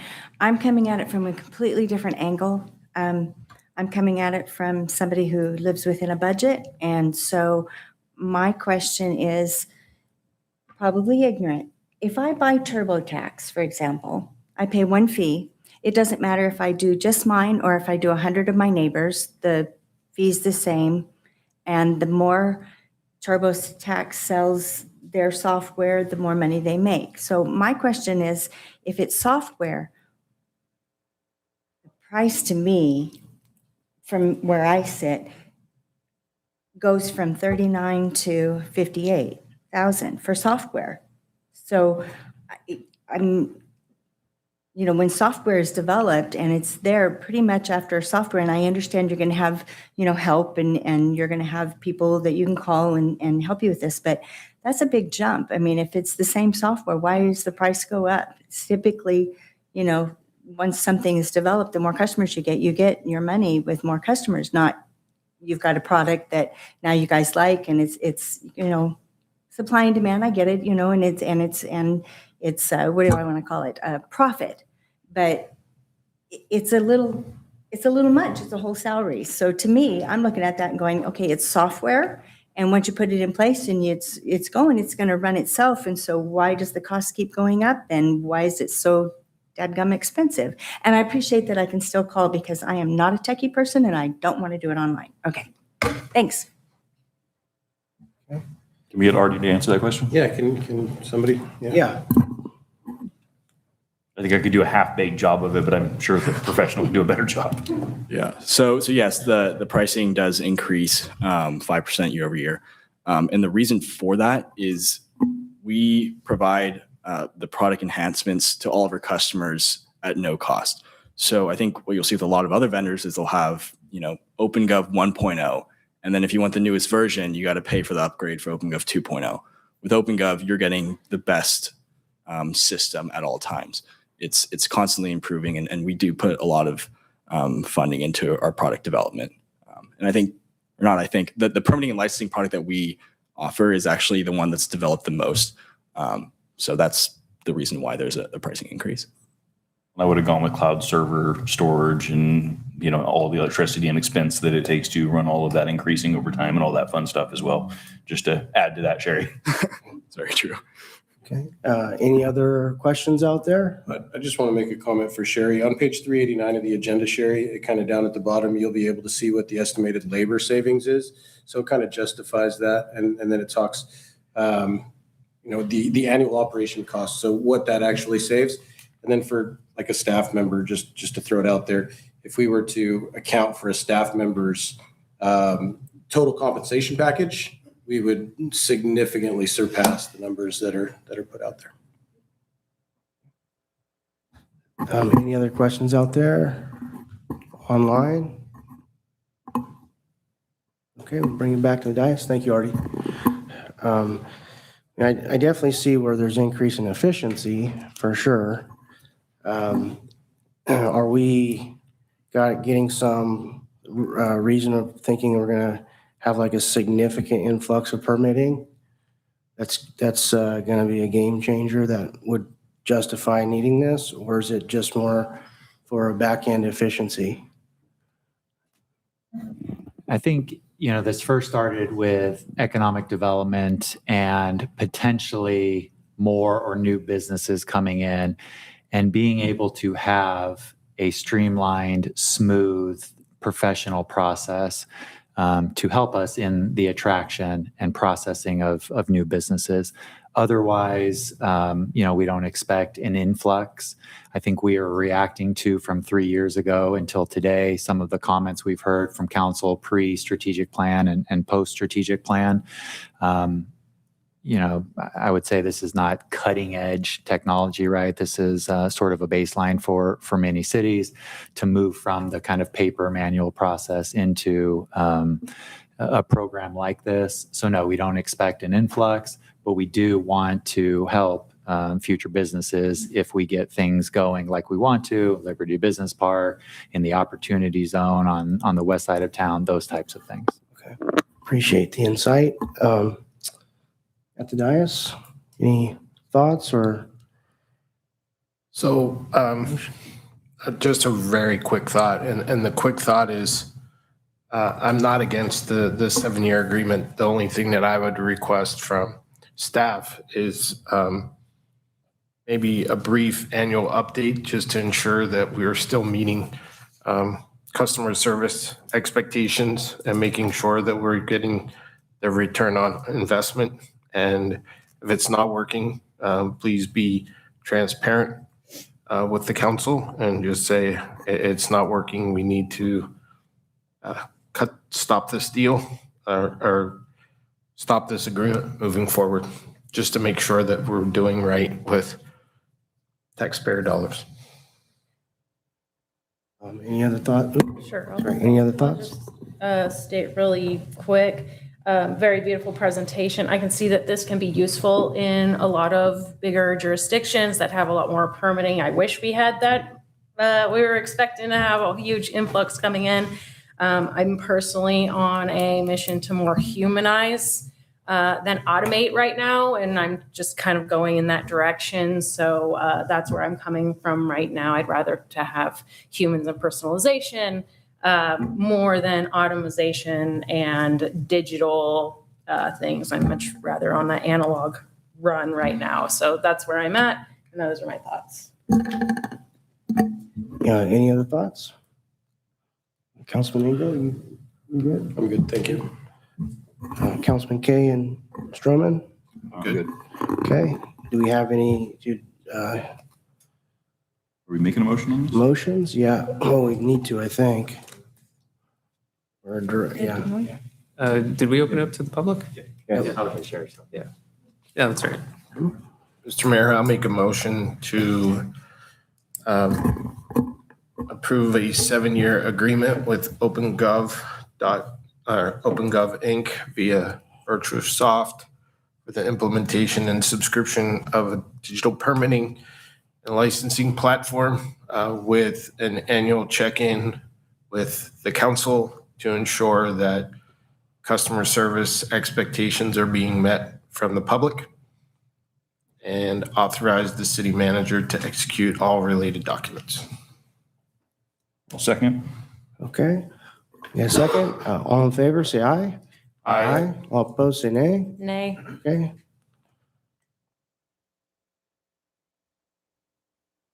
All right, we'll go on to number 9.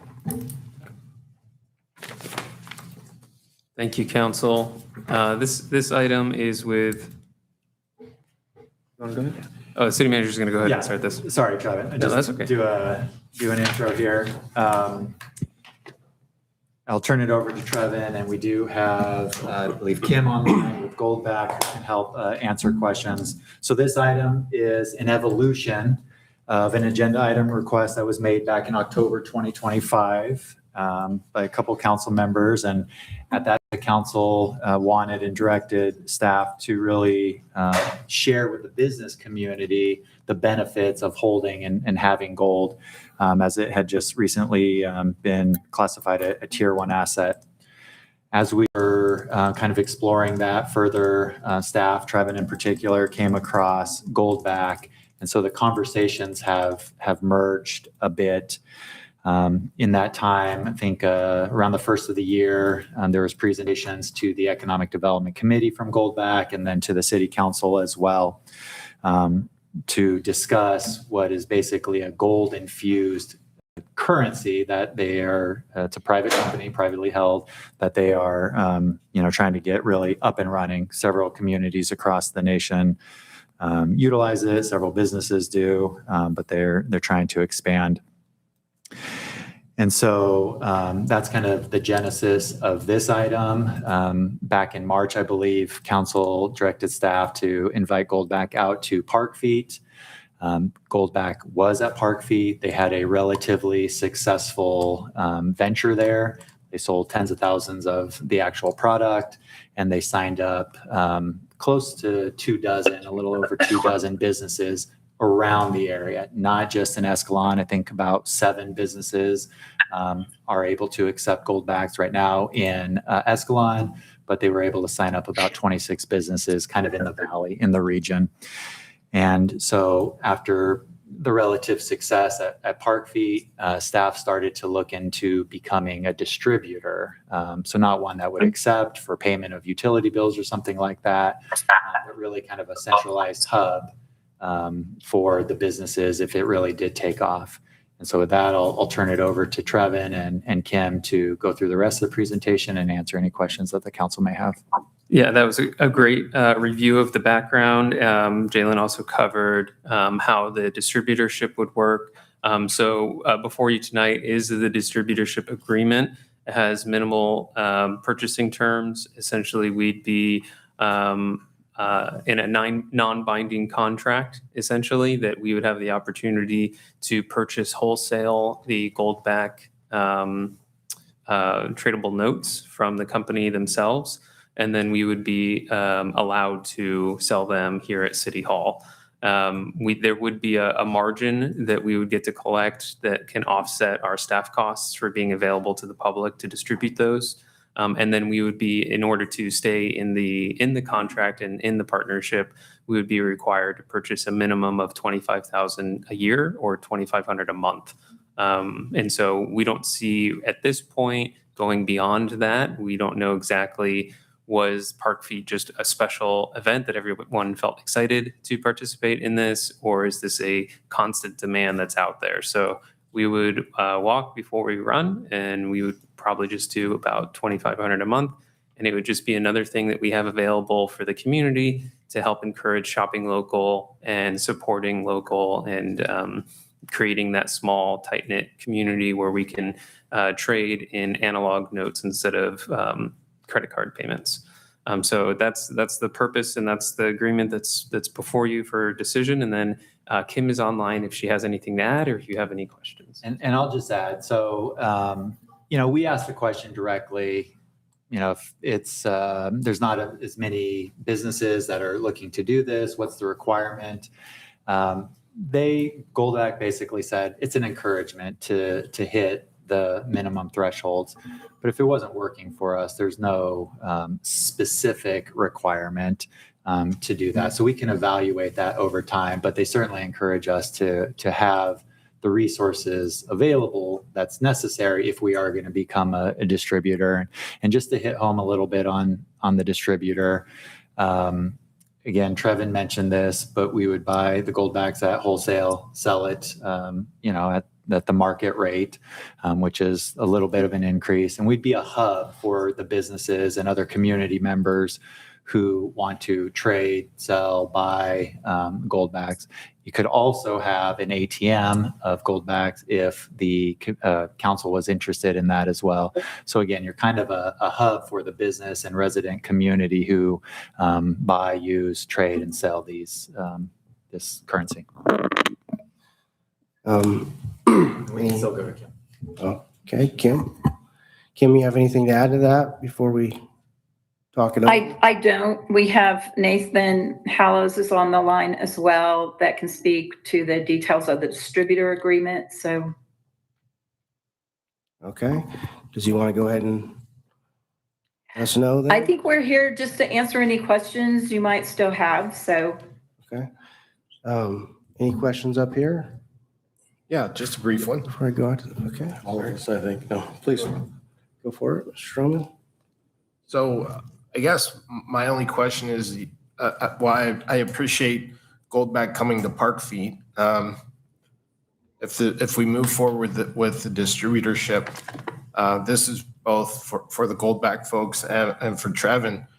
How are we going to bring greater awareness to the Goldback system for businesses that didn't attend Park Feet, or for community members that don't know about Park Feet or don't know about Goldback? I mean, is there going to be an education process? Are we going to introduce this to, how are we going to roll this out to the public? Yeah, we don't have. Sorry, go ahead. I think one great thing is, we have a lot of great literature. So if someone does come in and ask questions about Goldbacks, we have the literature that you could hand out, go over. We have Phil on the line, who, runs this program. He and his team has great resources to educate, be willing to come and do more educational opportunities if you have them out there. So we're here to help as much as we can and facilitate any educational processes that we need to as well. Yeah, I would second what Nathan just said. I would be totally willing to come out for a town hall type of meeting and educate people. I'm heading to one tomorrow, in fact, in a similar sized town of 10,000 people. We'll all meet with people and do some continued education on Goldbacks. And this is a town that's been using Goldbacks for years, but they still have people that want to know a little more. So they invite me out at least once a year, and I go out and update them and give them a little more education, go around the town and visit businesses and see how it's going. Really be a community partner with you, not just come in and try to sell you on something. We really see this as a way of keeping money or economics local in your own economy, make your own, local economy, and we want to be a partner with you in that. So. Okay. Councilman Engel, did you had something earlier or no? I do. So a couple things. So I spoke on this at the last meeting, and I believe at the time I believed in it as an investment vehicle, and I've purchased several of these several years ago and have seen my return double. However, as I look at the exchange rate today, with one Goldback being $8.85 and spot price of gold being at $4,408, it's double the price of spot. And so with Goldback, I don't really see it as a currency. I see it as a business that potentially is fleecing their customers.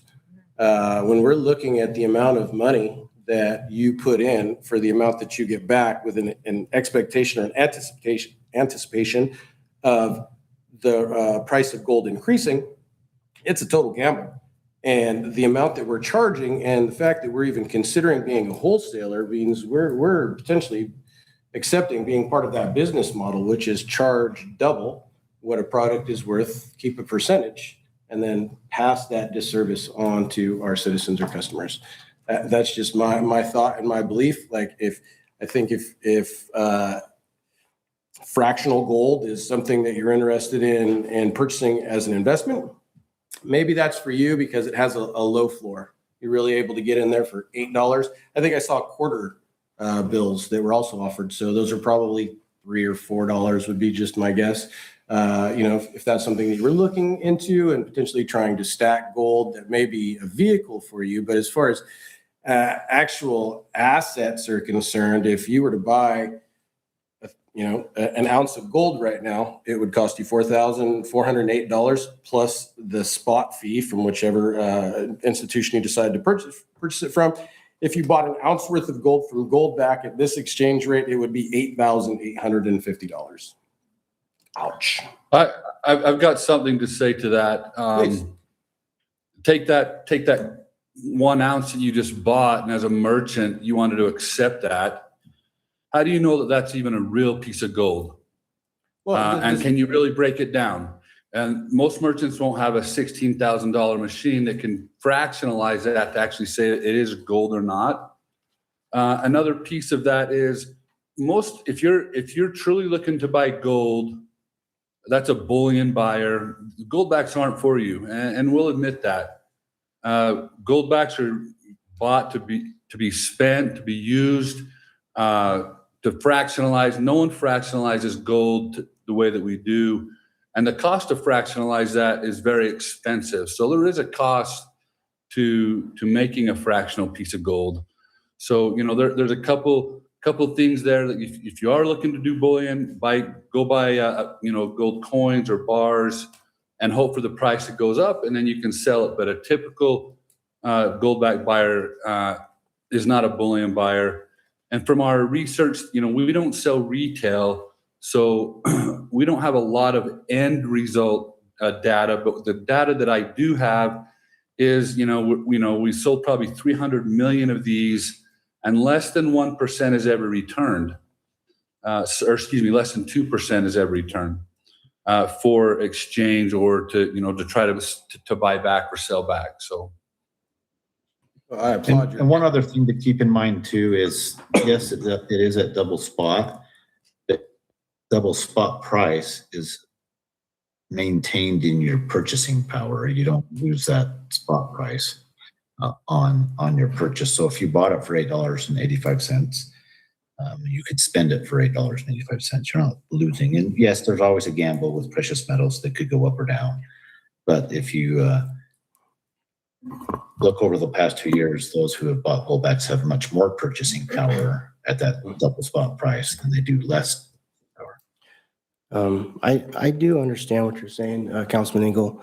The one thing I'm looking at from a more of a 50,000 foot level is the potential for creating a parallel economy in a time where there's a potential for the dollar to really tank. And if you look at how gold and silver has been used in other countries to facilitate trade and general commerce in a time when you start to see hyperinflatable dollars, or if you have digital economy and for some reason, for example, your funds get frozen like the Canadian truckers, then you do have to look at least that potential angle as to the freedom of purchase, the ability to still exist in an economy when things go towards putting a chip in your hand. So that's kind of where I'm looking at it from. Mr. Mayor, yeah, I appreciate your thought of alternative currency, and I think that's a great idea. If we just, I don't know if we could pull it up, but if you look at the history of the price of gold, right, you'll see this radical spike over the last 2 years. Why do you think that's happening? Well, without like getting super political, market manipulation, that's my simple answer, right? And this is where my fear would come, right, is that large holders or folks who were potentially purchasing, with the hopes that it would increase in value to make their large purchase more affordable, at the same time could get left holding the bag. I see what you're saying. I think to navigate around that potentially, you'd have to make sure that people knew that, it's not intended to be an investment. It's intended to potentially stabilize a local economy in a time of need, and it's not something people have to do. Well, just today, Mr. Mayor, if you were to have had, let's say an ounce worth, or you would have lost $32 today. The market fluctuates daily, and I know that their system is attached to that, and so your dollars vary from day to day. And I get that it's not perfect process, but I also get the fact that our dollar is being diluted. It's going to continue to. The government's already decided they're going to print and print and print. It's in their mandate of the Treasury now. So at what point do we hit a hyperinflation event and now our citizens are coming up with a wheelbarrow of cash to buy something when they could have had this other option that stabilizes their family? So I guess that's where I'm at. I mean, I could be completely crazy off the rocker, but I do think that it's something that having it available in some way in our community, and it doesn't have to be through our city, it could be through, another community member putting in the machine or ATM machine, but it is something that, when you look at the general direction of the currency, the amount of printing that's going to continue to happen, I'm very concerned for the community and making sure that it stays stable. So that's kind of where I'm coming from. Mayor, may I ask a question? Yeah. So for online, Kim or Phil or Nathan, whoever wants to answer this. I was looking at the distributors online and what distributors there are, and I didn't see, at least in our area, I hadn't gone too far out of California, but any city entities that were distributors. Are there other city governments that are distributing Goldbacks right now? This would be a first. Okay. Okay. And then, so I did see that our closest one is in Riverbank. It's an ATM. I meant to go try and find it. I haven't quite found it yet. Is there any private businesses in Escalon or even closer from the closest one to us that have had interest in becoming distributors in town? I think that's a Phil question. Okay. Phil? No, And by the way, there are It's other actually a Brandon municipalities. or Nathan question, so. That would be a Nathan or Brandon. I don't know if Brandon's on here. I can get you that information. I don't have it readily at hand, but I can get that sent to Trevin and let you know who is near you. I do know that when we had our last meeting and we were talking with just Trevin, there wasn't anything, a major distributor anywhere too close to where you are. Well, Riverbank is close. I mean, that's a 12-minute, 15-minute drive. It wouldn't be too bad to Yeah, get well, those. you're I was saying just that there's a gold ATM in Riverbank, is that right? That's what the website's telling us here, yeah. Okay. So we were just, my question is if any businesses in town have expressed interest in becoming distributors here. Not to my knowledge. Okay. Thank you. Regardless of how it goes tonight on the vote, hopefully it'd be nice if you guys would be, still committed to coming and talking to our local businesses about the idea. And whether it goes left or right, it's up to them, but at least I delivered an option for the future. So if it doesn't go the way we want it to, then at least it's off my conscience. So we want to put it out to the community. Anyone out in the community like to talk to this?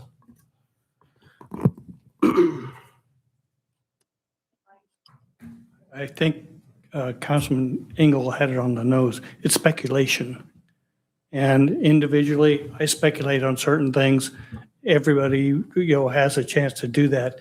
But if you decide to do this, you are speculating with the entire community's money and not just a few. Some people are going to be totally against it. My biggest thought is, like Councilman Engel pointed out, maybe a year ago, $5,500 or for an ounce of gold. Now it's 44. It might go back up, it might go back down. But if you look at the history of gold, it's one of these. And it's following the dollar too. And I agree that the dollar's in sad shape, but there's too much speculation, I think, to take on for a city government and taxpayer money. Appreciate that.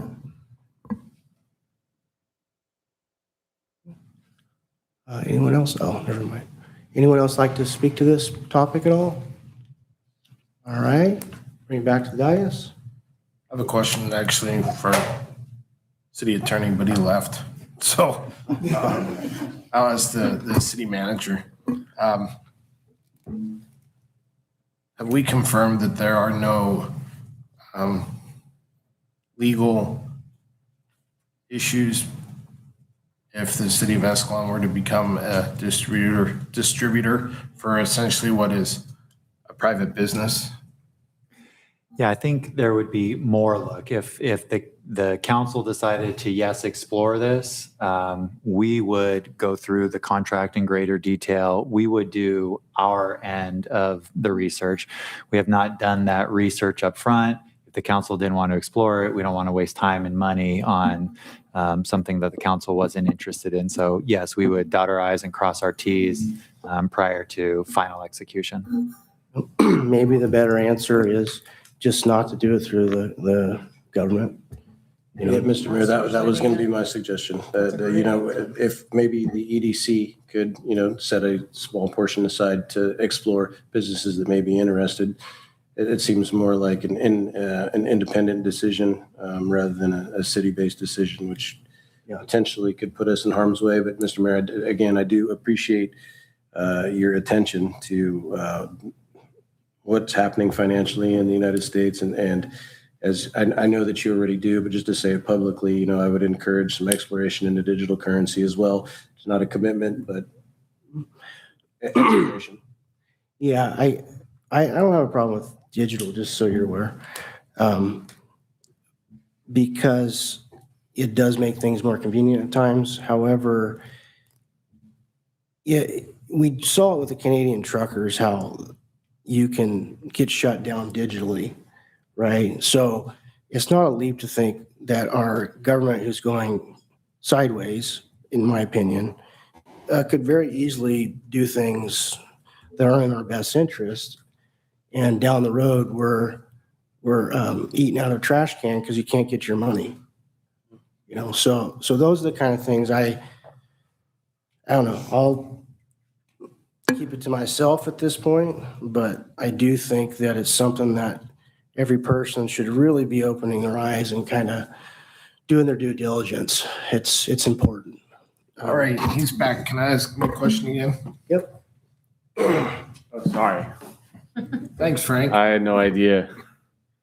So my question is, to what Councilmember Engel mentioned, is there any sort of legal concern or essentially what the city becoming a distributor for a private business? And could there be the potential for any sort of long-term exposure or risk to the city if say somebody comes and invests in Goldbacks?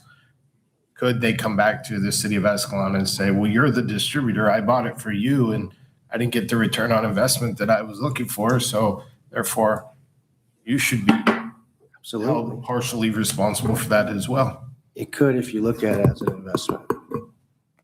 Right? Yeah, I mean, I would just say this is America, so you can sue anybody over anything at any time.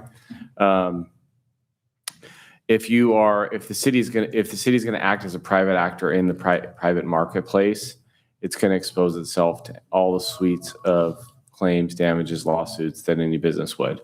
So you are adding risk. And what I would say is this: that kind of risk is not insurable. We don't have insurance. Cities don't have insurance, but they have something like insurance. Okay, for our purposes, I'm going to call it insurance. And it covers your slip and fall, general liability type risks that cities normally operate in. If we're now operating in the private sector, our joint powers authority wouldn't cover that risk. I guess what I would ask if the dais is just to table this, and then if I could get the contact information of the people up there, maybe I'll pursue it through my own endeavors outside of the city. That would probably be better. Is it possible to get your contact information? It doesn't have to be over the phone or over the. Yes, we can get it to you. Okay, I really appreciate that. And also, Mayor, I want to kind of follow up on what you were talking about. Digital currency is. I was at a conference in Canada about 18 months ago. It was after the North Carolina floods. I don't know if you remember that, where everything just collapsed. No internet, no power. And I ran into two guys in Canada that were at that helping clean up. And they said, we saw your currency being used as it should have No, they were bartering for milk, for gas, for eggs with the goldbacks. And that's truly one of the main purposes of our fractional gold. You can use it to barter for such things in instances where you're not going to have power, because it inevitably will happen to us. Digital currency will not be able to be used. And gold over the test of time has held its power. They use this thousands of years ago for payment and for bartering. So we appreciate you guys looking at Goldback. We really do. We think it's could be a great part of your community for whatever choice or whichever way you go down. But we do appreciate your time that you helped put into Goldback. Okay. Well, appreciate your time, and unless the dais has any other thoughts. I have one more. Please. No, I just wanted to state that I am a big supporter of parallel currency, separate from the Fed and separate from the government. I don't necessarily feel like this is separate from the government, having them be a distributor, as much as I trust our city government, but separate from the government would be where this would be. And Makes sense. I do support the parallel currency and really like the idea of goldbacks in general, but probably not through the city of Escalon. So.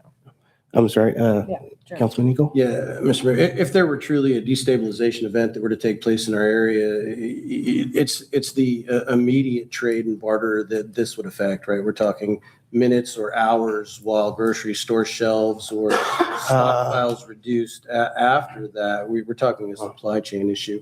So I think that, while there is, a potential use for that in a barter situation in the immediate, early adopters would be at an advantage. The majority of our community who probably wouldn't adopt in that would be kind of left out in the cold, and it would be a have and have not situation, which I think in a destabilization event, chaos would ensue. But the fact that some people are not being treated equitably would create additional destabilization in a small community. It's just my guess. I hope that we never ever see this, and we're just talking in hopes of preparation for a worst case scenario. But if we're completely off the grid, the stores aren't going to be able to reorder, phones aren't going to work, internet's not going to work. Like, it's what you have on hand. And that's if you go and talk to the people that have already experienced that from other countries, gold and silver saved them. So it's just something to be aware of. We don't have to talk about it anymore. Can we go ahead and table it? If everyone's good with that? Table? Okay. Sure. All right, we'll go on to number 10. Thank you, Mayor. This is a continuation of an item that was discussed at the last meeting in regard to a specific request to attend a conference. At that time, council directed staff to come back and put a broader framework or a policy around council member travel for training purposes, for networking purposes. And so this item presents that travel policy. What we also mentioned at the last meeting is if there was desire by the council to adopt a slate. So some indication, some nod that generally council would like to attend X number of sessions and X number of council members per session, so that we are more transparent to the community. We are helping the budget process, so we're aware. And, council members can plan their vacations and meetings and other things around that. It'd just be more transparent, I think, for everyone. So what we've also done in the staff report is look at, I'll say 6. We've included 5 in the staff report, but I was reminded of one later.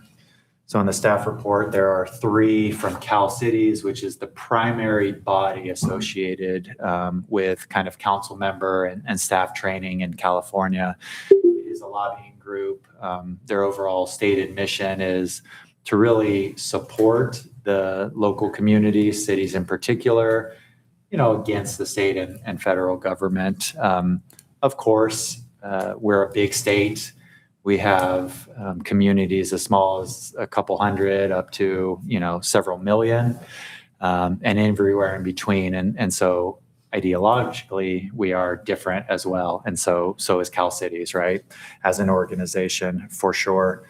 But they do provide, what I would call generally politically neutral content for council members and staff. There's also a couple of economic-based groups that are out there, and we've highlighted a couple of conferences. One's the California Economic Summit by Cal Forward, and then CalEd, just California Economic Development Corporation, basically is the Rural Economic Development Exchange. The one that I omitted was the One Voice trip, which was discussed and raised by Councilmember Engel and attended most recently by Councilmember Stroman. That is a lobbying effort at the COG level, the regional level, the county level, particularly around transportation projects. So this was a new endeavor for the city of Escalon to attend that and really put us a bit on the map in terms of that effort. So staff and the staff report presented kind of 5 or 6 options for the council to consider. Of course, that doesn't have to be 100%. We walked through in the policy that if there was one off that made sense within the framework of the policy that was adopted, if it is adopted, those could be brought up. And so I can just walk through the policy a little bit. Maybe if we can go to attachment 1, scroll down a bit. It's a 3-page, I think, policy. We start with a policy purpose and statement. There's a few blanks left. I'll wait for the council to really weigh in on their thoughts on training and travel as it pertains to council members. And we talk about authorization. We talk about, kind of needing council approval, but working within the kind of slate if that is adopted. We talk about eligible expenses, particularly registration and lodging. There's a preference for that to be done with a city credit card, just to eliminate any potential for over reimbursement, questions or concerns with reimbursement, something that went wrong. In that section, we talk about overnight stays and a strong preference for not having an overnight stay if it's a 1-day trip or 1-day travel. We talk about the council really committing to be good fiscal stewards and not staying longer than absolutely needed. We talk about transportation and essentially the 4 transportation options: using the city vehicle, which is the least costly, airfare, rental vehicle, or personal vehicle. Again, we talk about making the most logical but economical choice in the transportation. It doesn't say you have to go with the lowest choice, because there will be extenuating circumstances occasionally. And so we talk about just being good fiscal stewards. We talk about meals, really trying to use the conference meals, if there are, to minimize the outlay by the city. We talk about the process for reimbursement. We talk about prohibited expenses. And then we talk about report back. So if a council member attends a conference at the next council meeting or thereafter, really reporting back what was learned, what was gained, why it was important, that type of thing. Not only for the rest of the council members to kind of learn from that, but also to share with the community kind of the benefits from that particular endeavor. And then audits. We talk in here and we want to make it, known that periodically or as needed, finance department will audit any reimbursements, any travel, just to ensure that it is following the policy. So that is a thumbnail sketch of the drafted policy. Happy to answer any questions that the council may have. Also happy to take direction on changes, tweaks, modifications that the council would like to see really for their travel policy, travel and training. Any questions up here? I just have one statement. And that's for the mayor and council member academy. So the every odd year. So just my opinion, I think that should be mandatory for incoming council members to give them that opportunity to get that broader view of what other city representatives are doing and give them the opportunity to network so they have ears and eyes to pull from as they go through their tenure. I'd say I, if not mandatory, at least highly recommended.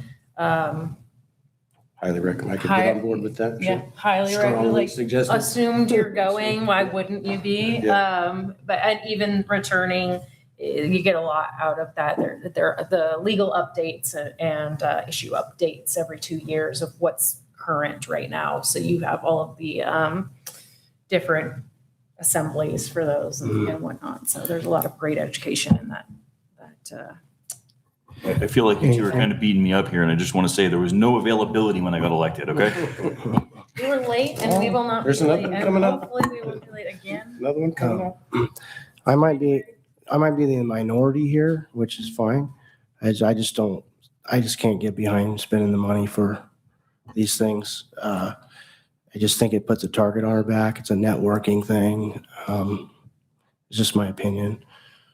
But like I said, I can see where you could go network and do that kind of thing, but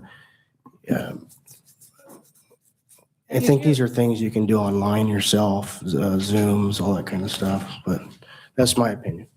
I don't know. You guys have any thoughts?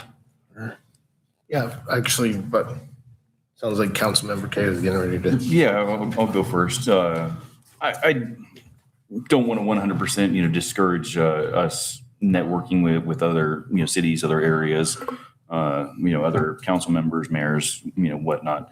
I don't think that necessarily, puts a target on our back. I don't think, I understand what your point of view there, that the more exposure that a small town like ours has to larger cities, more opportunity for a larger city to say, hey, they got a lot of land. Why don't you go try and develop over there? And I think that's kind of, your line of thinking there. I do think that there is, definitely some advantage to be had in, hearing other points of view, the things that they're looking at, things that they're talking about, the things they're doing in their cities. So I don't think, it should be a blanket, no, we shouldn't, allow X, Y, or Z, but I definitely do think there should be a limitation.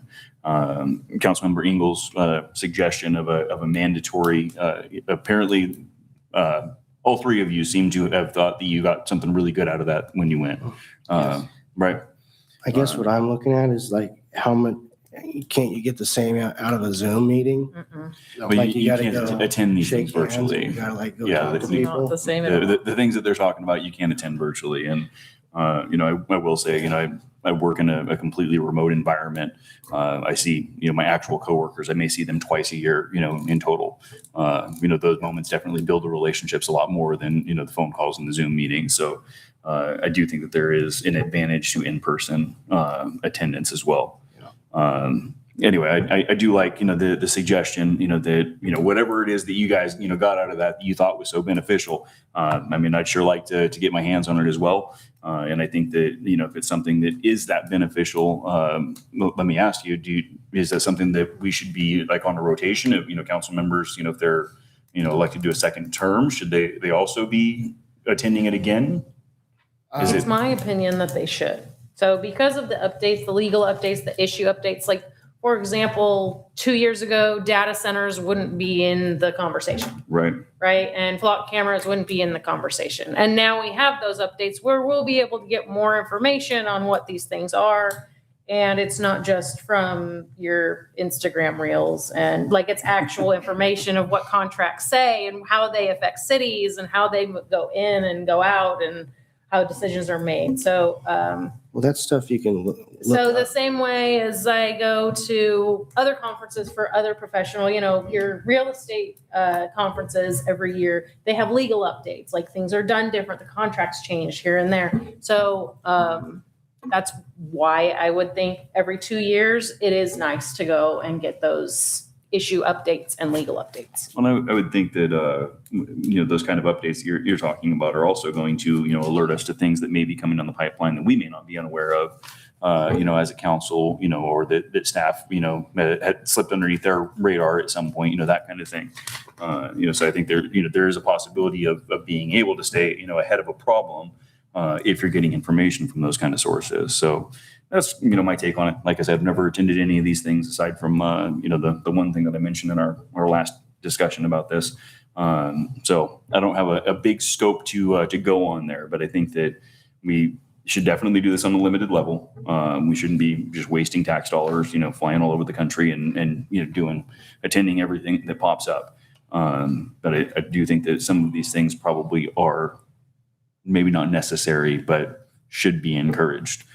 Just to be sure that we are staying up to date with the newest things and making, contacts and, that sort of thing, with other communities that are similar. There are similar communities out there. We may be the only Escalon, but there are other little towns that are just like us in a lot of fashions and forms. I really think that was the largest benefit for that Cal Cities meeting, was to be able to network with several small communities similar to our own in one visit. There was a lot that was learned, at least by myself. And I think there's a lot of energy coming into it when you still have, hopes and dreams of being a public servant until they're kind of dashed and stomped on by the reality of the service. If I could say one or make one suggestion, and I think that the policy and everything looks great, and all of us may have different ideas or intentions on things we'd like to further educate ourselves about. I would just throw it out there that the council had potential to do one event per year per council member, and that kind of gives them the opportunity to go to the one that they want to, or maybe kind of team up. I know if for whatever reason I do win my seat and I stay on COG, I will definitely be attending next year's One Voice trip. So that would be my I want to go to that one. But for everybody else, I think we heard feedback from both Councilman Walker and Stroman about their desire to visit this annual conference. So, I think, one a year per council member is a kind of a fair and balanced, offering. Any other thoughts on this side before we go out to public? So briefly, actually, I have a question. So this may be getting in the weeds a little bit too much, but when it comes to vehicles, what's not mentioned is insurance. And so I would like some sort of clarification as far as if you use a personal vehicle, does the city's insurance cover you? If you use a rental vehicle, are you required to buy the rip-off rental car insurance? But the other thing that I want to mention, and Mayor, I understand your perspective about couldn't you just jump on a Zoom? I can speak from experience. There are many, many networking possibilities for mayors and council members within Cal Cities. However, there's also something to be said about networking, meeting face to face. For example, at the Mayor and Council Members Academy that Councilmember Engel and Councilmember Walker, myself, and former Mayor Bellinger attended, we met with representatives from City of Riverbank and developed those connections. And I think most people will realize City of Riverbank has a very big ballot measure coming in November, and with the potential for Riverwalk. And through networking opportunities, I can't speak for Councilmember Engel or Councilmember or Mayor Pro Tem Walker, but I made a phone call to those representatives within the City of Riverbank that I developed the relationship with at the Mayor and Councilmember Academy, and I said, hell no, we don't need this Riverwalk community. Do you realize how much it's going to affect the city of Escalon? And if I would have picked up the phone and just did a cold call, they would have probably been like, who the heck are you? But the power of networking and building those relationships, I mean, let's face it, every small city, and similar to the city of Escalon, is dealing with the exact same issues that we are with the state of California. And I truly believe that there's strength in numbers and how we can work together to push back. I see what you're saying. I'm just saying, when you start swimming with sharks, just don't be surprised if you get bit. Okay, so that's all I gotta say for my side of it. But okay, like I said, I was probably in the minority on it. I figured I was. That's okay. Been there many times. Can I go out to the public? Sure. Public, anyone like to speak on this subject at all? Gary, there's Gary. Twice in a row. Having sat your seats. Your voice is always. Councilman Engel hit, I think the basic issue is education. And when you go to that first time council member and mayor's education, they're going to let the new guy, new gal, new person know this is your job. 1 through whatever. This is not your job. 1 through whatever. And almost as important as knowing what your job is, you need to know what your job is not. And people coming, like all of us did the first time walk in, we don't know how to be a councilman.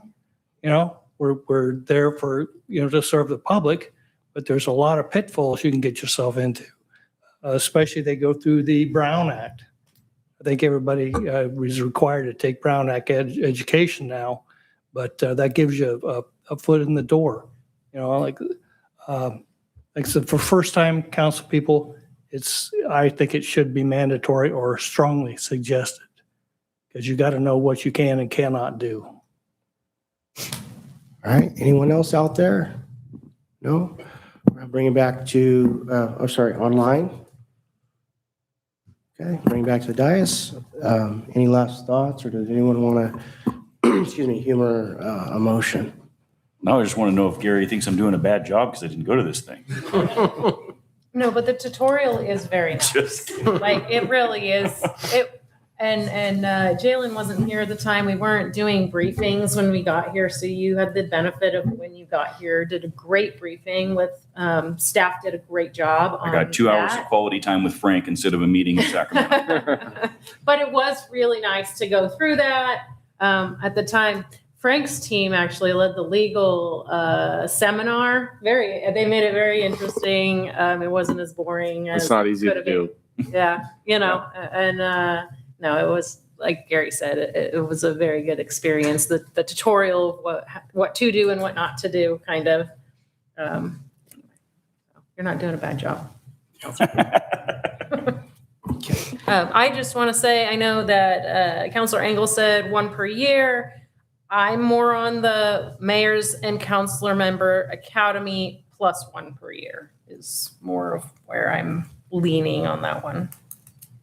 I don't know if we're defining how many at this point either. The entire council or incoming members, just so I'm clear? Entire council. Every 2 years?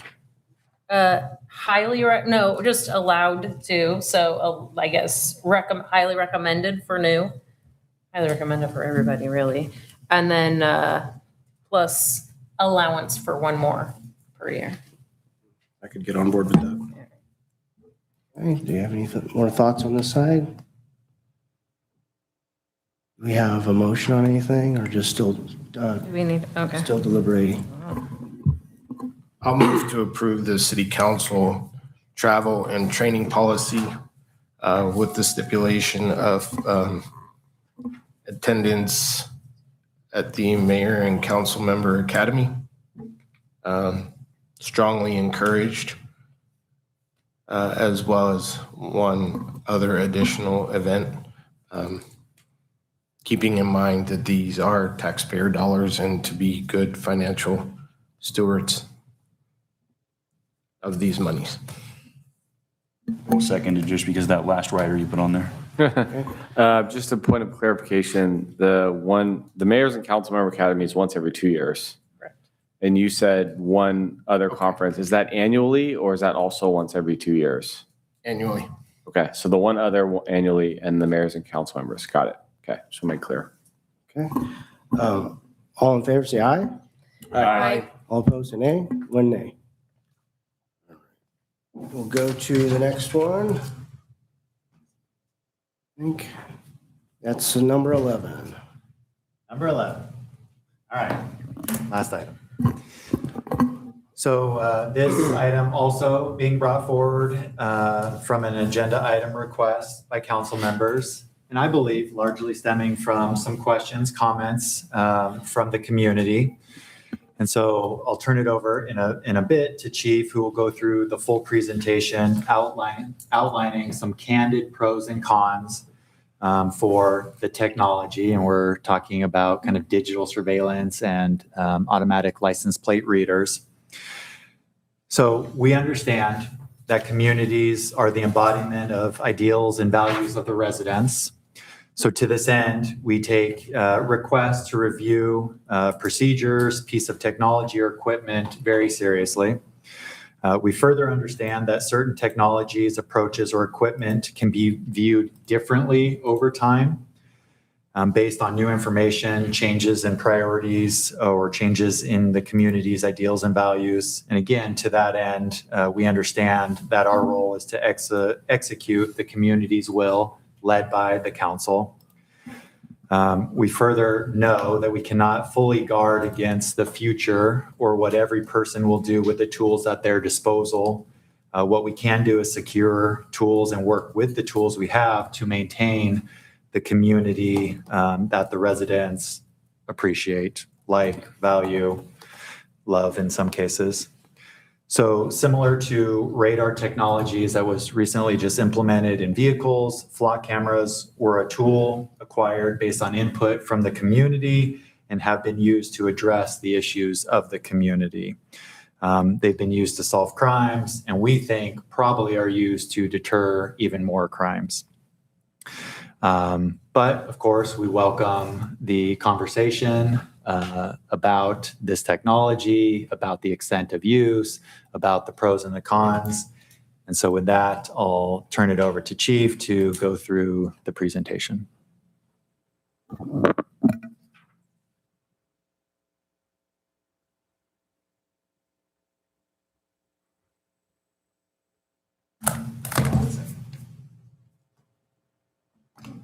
So automated license plate readers. So this is going to cover kind of what they are and what they aren't, how they work and how they're used. Next.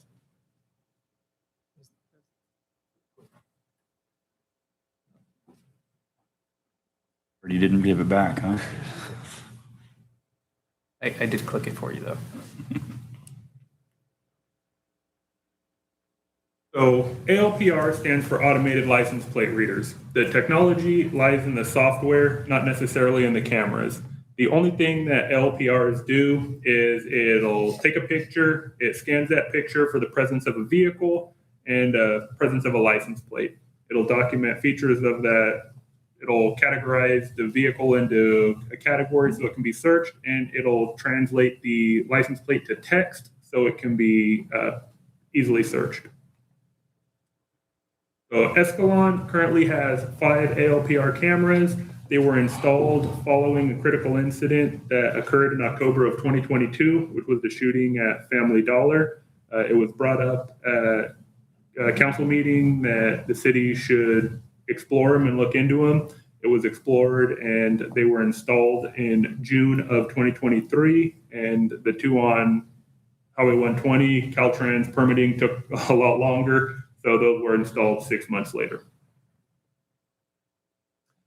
So what is ALPR data? So this is an actual read of what an officer would hit. This is a city truck. This is the truck I drive.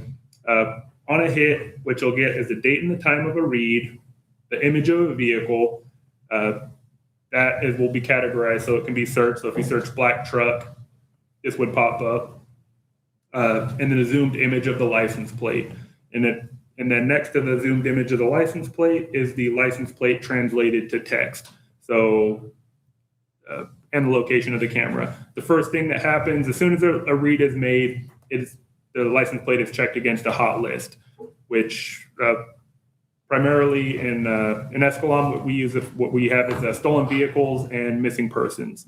So let's say a vehicle comes back stolen, we get an alert that it's a stolen vehicle. We'll take a look at the hit. The first thing we do is look at the license plate and then look at the license plate number that it read.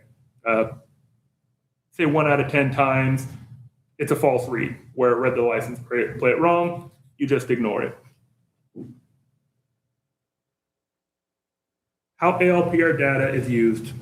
Initially, it was used to find stolen vehicles. They're positioned to capture vehicles coming into town. So we get a hit of a stolen vehicle, and then we can go to that area, see if we can find the stolen vehicle. Now we use them a lot more as investigative tools for cases. An investigative tool for cases where we search through where we can search for suspect vehicles.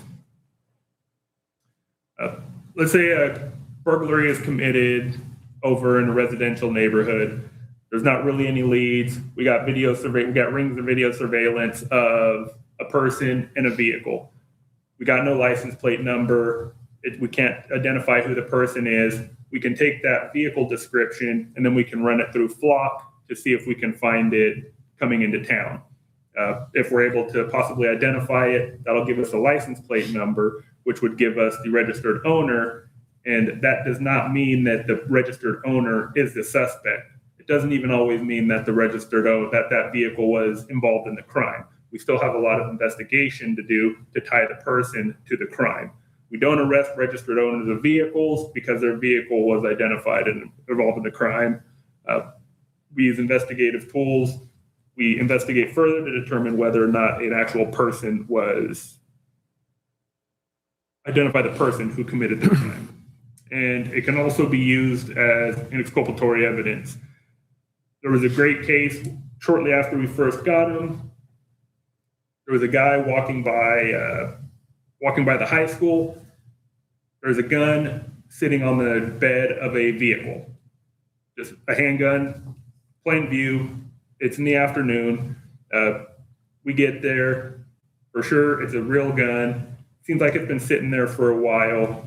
We go and contact the school. We identify who the truck belonged to. We identify who the kid was. The gun is registered to his father. And by all indications, it seemed like the kid brought the gun to school, was probably showing it off at lunchtime, left it on the bed of the vehicle. He was adamant that no, I don't know how it got there. I was shooting over the weekend on my property, and I don't know how it got there. I must have left it there. His claim was that he drove into town, and it must have been on there as he drove into town. We're able to run it through the Flock. Sure enough, there's a image of his vehicle driving into town. You can clearly see the gun on the tonneau cover. If not for the Flock cameras, he probably would have been expelled, been arrested. This kid's life could have been ruined. He was completely exonerated by the Flock cameras. So they're not just used to incriminate people, they can also be used to exonerate people and provide exculpatory evidence. Mistakes and misuse.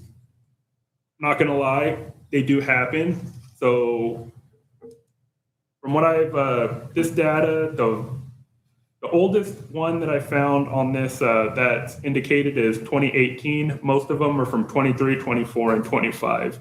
So in the past 3 to 4 years, give or take a couple more, there have been 148 documented incidents of mistakes or just misuse.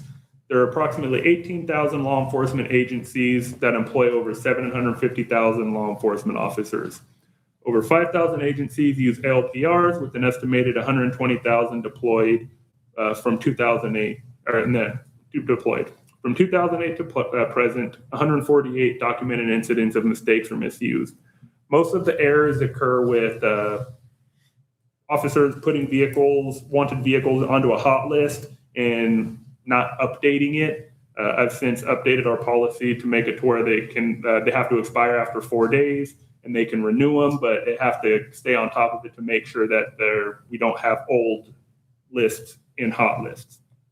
The other ones are a lot of maliciousness, mostly officers looking up exes, girlfriends, husbands, boyfriends, and people that they're trying to date. All of the misuse and stalking, the officers have either resigned or been fired, and in many of the cases, they've been prosecuted. So it is something that happens, and when it happens, officers are held accountable, and many times they're actually prosecuted in court for violations. So their safeguards are already in place to prevent that, and they are used. So all officers have an individual account that tracks searches. For all searches, officers must include the following information. They have to include the offense type, which the crime being investigated, a case number or an incident number, and then the reason for the search. Are they looking for a suspect vehicle, looking for a victim vehicle, witnesses, missing persons? They have to indicate why, and it's all tracked and it can be audited. So if there's any question, we can say, okay, this officer looked up this license plate number or did a search, because it's not always a license plate number. This officer did a search for this case number. We can easily go back and look up that incident or look up that case and make sure that that was a legit search. And I've recently implemented that they also must now, there are times where you get a license plate, you run a license plate, but it's not a license plate you're looking for. That now has to be documented in their report why they ran every single license plate that they run. If they run a search for a specific license plate, not just for like make, model, color. And as noted before, to prevent outdated hot lists, they can no longer have hot list entries valid for more than 4 days. So the features of Flock, the data is 100% owned by us, by the Escalon Police Department, or City of Escalon. We choose who we share it with, who has access to that. As of right now, we share with multiple other law enforcement agencies, and that's it. Private customers never have access to Flock, governmental Flock data. So even if a private entity wanted to access or wanted to share with us, they wouldn't even be able to send a share request. Flock automatically deletes and overwrites data after 30 days. So after 30 days, they delete it, and it's not only deleted, it's immediately written over, so that data cannot be recovered. And there are certain filters, as we went over before, that require the reason for the access with the permanent audit log that we can go back and track. So facts versus myth. LPRs can track people and show police everywhere they go. Myth, the fact is, LPRs take a point-in-time image of a vehicle traveling on a public roadway, which are deleted after 30 days. And you've already seen exactly what a hit would look like. Then myth, LPRs violate the Fourth Amendment. Appellate and district courts in at least 14 states, including the Ninth Circuit, which is the most liberal, and the 11th Circuit, which is the most conservative, have upheld using evidence from LPRs as constitutional without requiring a warrant. Myth, Flock sells customer data, compiling all of it into a national database. The fact is, we own 100% of our data, and Flock does not sell it. And then we decide what agencies we want to share it with, and there are laws that also govern that. In the state of California, we are prohibited from sharing our data with federal agencies, other states, and it's unlawful to be used for any type of reproductive rights stuff. Myth. Flock LPRs use facial recognition. They do not use facial recognition, and the system cannot be used to search for human characteristics. And then the myth is LPRs don't have an impact on crime. So San Diego Mayor Todd Gloria attributed a 20% decline in auto thefts to Flock. San Francisco Mayor Daniel Laurie credited Flock LPRs for the 41% decrease in auto theft, while increasing arrests for auto theft cases by 46%. Flock has been used to solve 30% of homicides in Oakland and San Diego. So after reading this, I decided I'm going to do a quick search of our stats. So the chart is Escalon stats. So 10851 is the offense code for a stolen vehicle. In 2020, we had 21 cases with 10851 listed as an offense. In 21, we had 16, then 10, then 14, 11, 5, and 3, and so on. And then in the same year, I compared the arrests for 10851 or 496D, which 496D is a penal code for possession of stolen vehicle. If you can't prove a person stole a vehicle, you would charge them with the 496D. So in 2020, we had 4 arrests, then 6 arrests, then 5 arrests, and then the amount of cases with arrest, because some cases you have multiple arrests per case. So if you look, the 10851 reports are kind of up there, kind of declining, but then kind of drops, then goes up, then goes down. In 2024, we had 11 10851 reports, or 11 stolen vehicle reports, 15 people arrested for theft, vehicle theft, and then out of 13 cases, and that was the first full year we had flock cameras. Flock cameras were installed in 2003. The following year, we got in a spike in arrests, and then the following year, our 10851 of our vehicle theft reports have dropped precipitously, along with our arrests. So it was a huge spike, and the word got around, and we're not getting hit with vehicle thefts like we used to be. So there is quantifiable data that after flock cameras are installed, you do have an increase in vehicle theft arrests, and we have also seen that drop in vehicle thefts. Then data protection. So Flock uses state-of-the-art framework with end-to-end encryption and uses the same level of protection of DoD servers. They've paid a top penetration testing firm to attempt to hack their system, which has failed.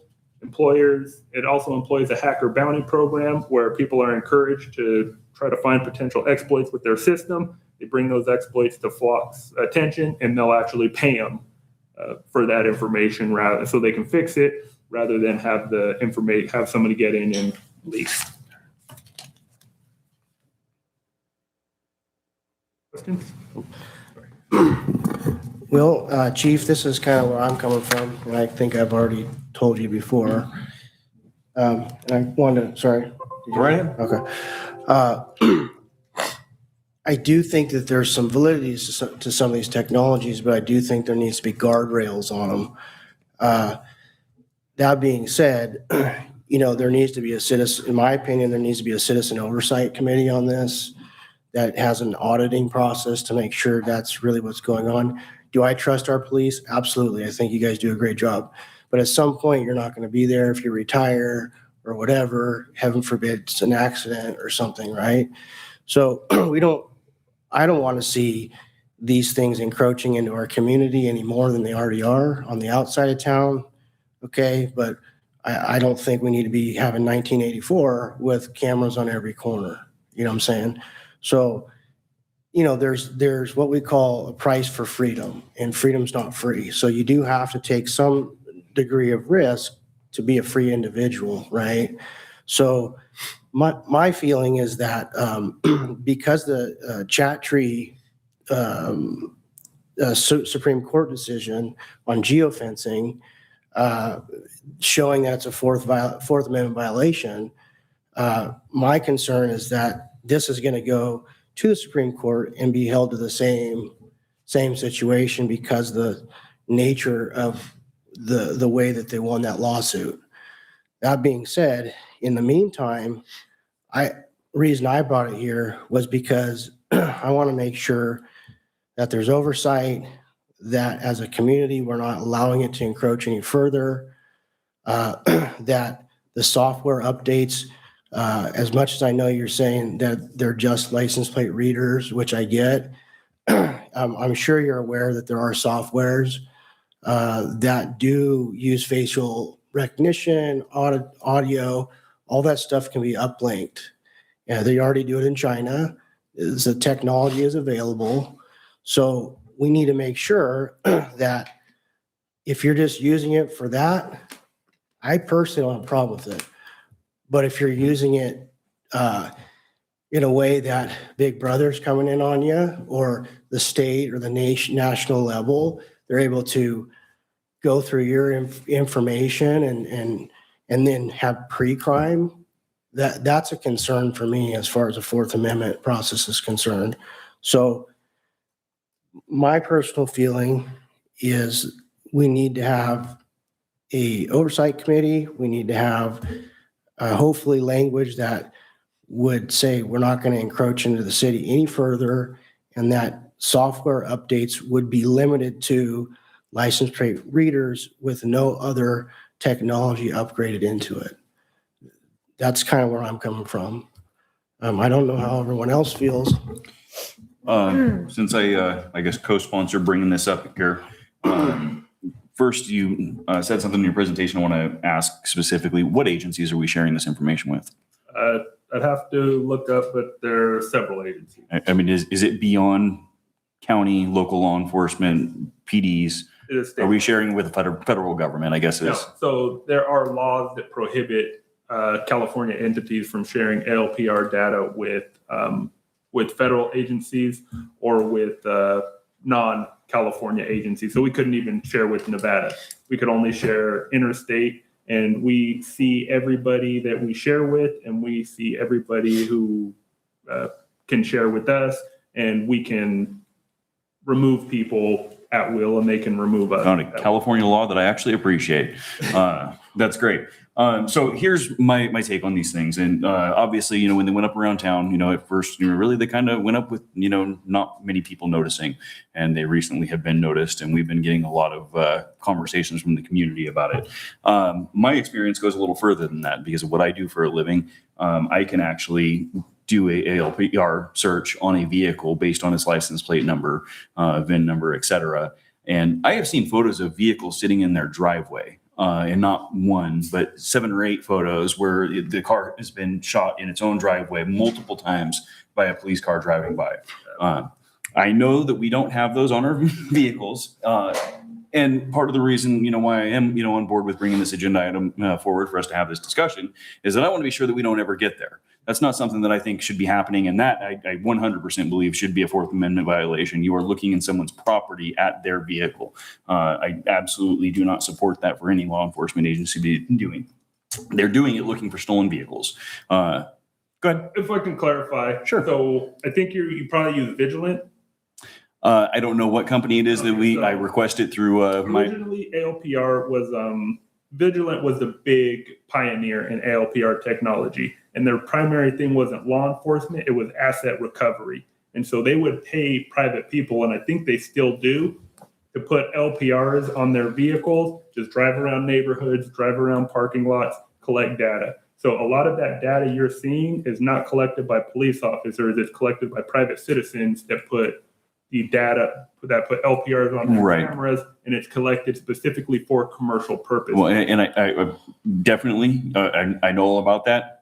I also 100% can confirm these are law enforcement vehicles. So you can tell by the, what you're seeing from the photo as it's taking it, that it's definitely a police car, flashing lights and all in some cases. That being said, what we use it for as an insurer is to verify damages. We see damage that doesn't quite look like it belongs to the claim that's been filed. We do these scans and we look to see any time that this vehicle has been hit previously on an ALPR.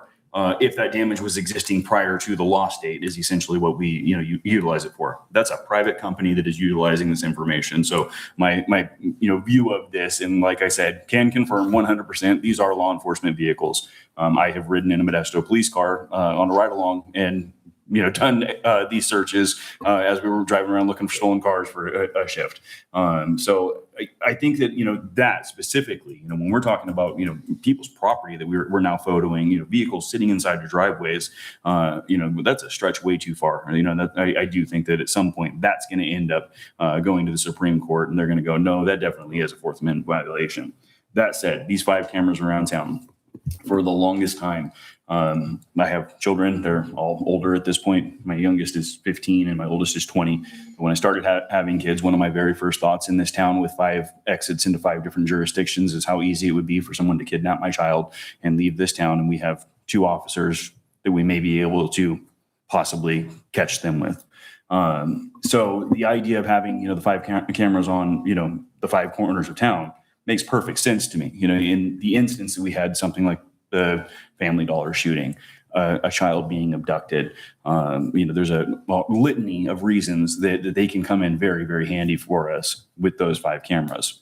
Much like the mayor, I also recognize that China has, gone so far as that if you drop a piece of trash on the ground, you can't use your ATM card for the day, that sort of thing. And it's all done through, facial recognition. We want to be sure that that stuff doesn't, come into and penetrate our community without our knowledge, without us ever knowing that it's happening.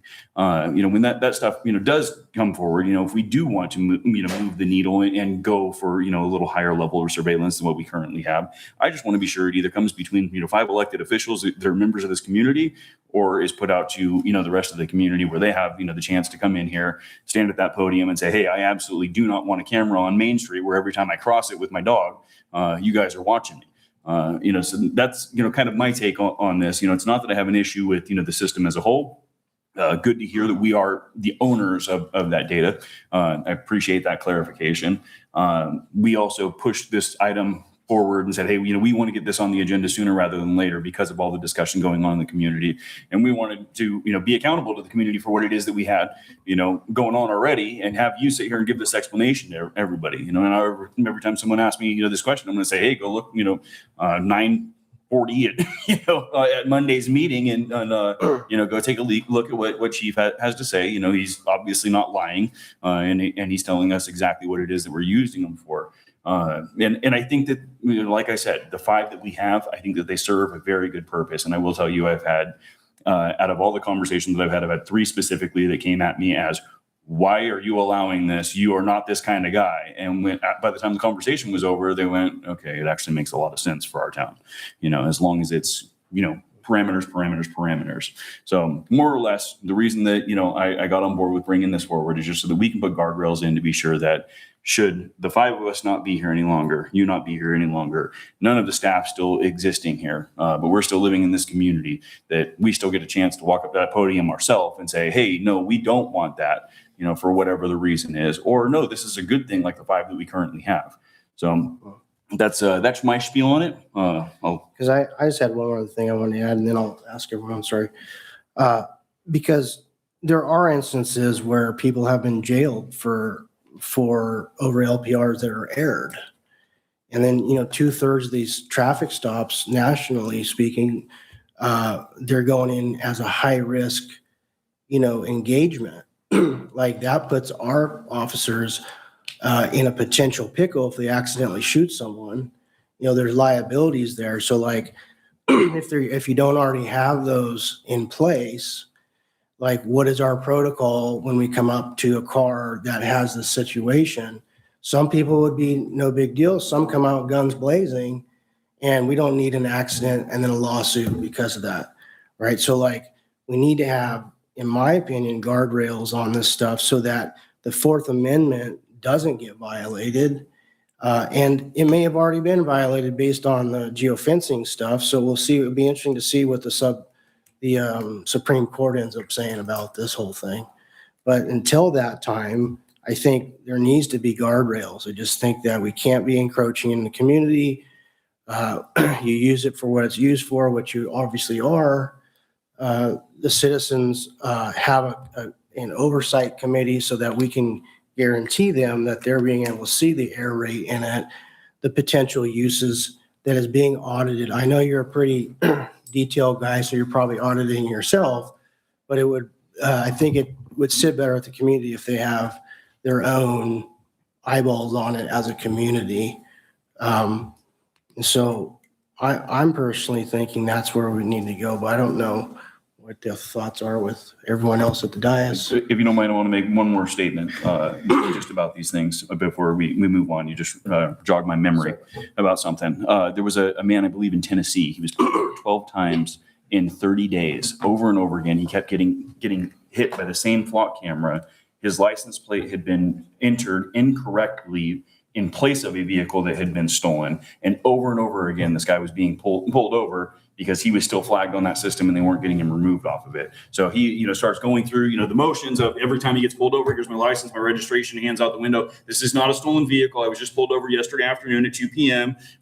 Check your guys' logs. That circumstance, and again, when we talk about our officers, it's a little different than a lot of other officers. So I don't mean any offense by this, but every interaction with a man with a gun is an opportunity for something to go wrong. Guy has a bad day. Now, this guy's been pulled over 12 times. When he's on his 13th time, is at the time that he goes, you know what, you guys can, and everything goes wrong and he ends up getting shot for something that was a law enforcement mistake, So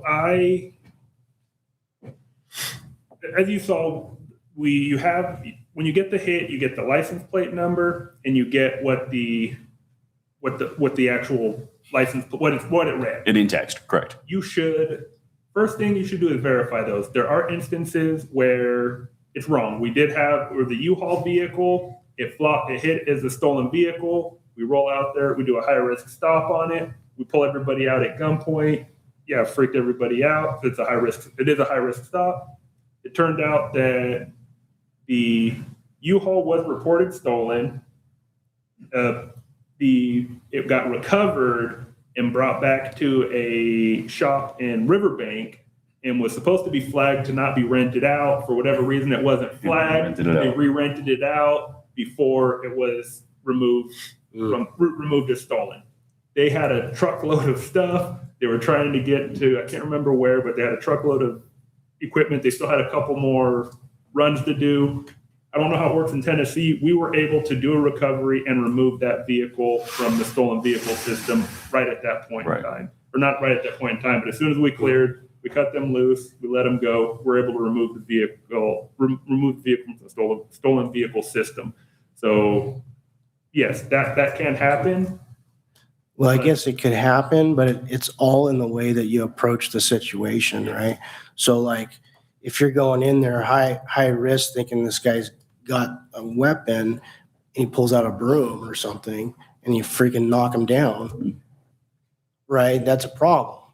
That's a lawsuit for us. Yes, but we do high risk stops for various reasons, and we have had instances where officers have been right behind the vehicle. The officer runs the plate wrong. It comes back as stolen, and then do a high risk stop on them.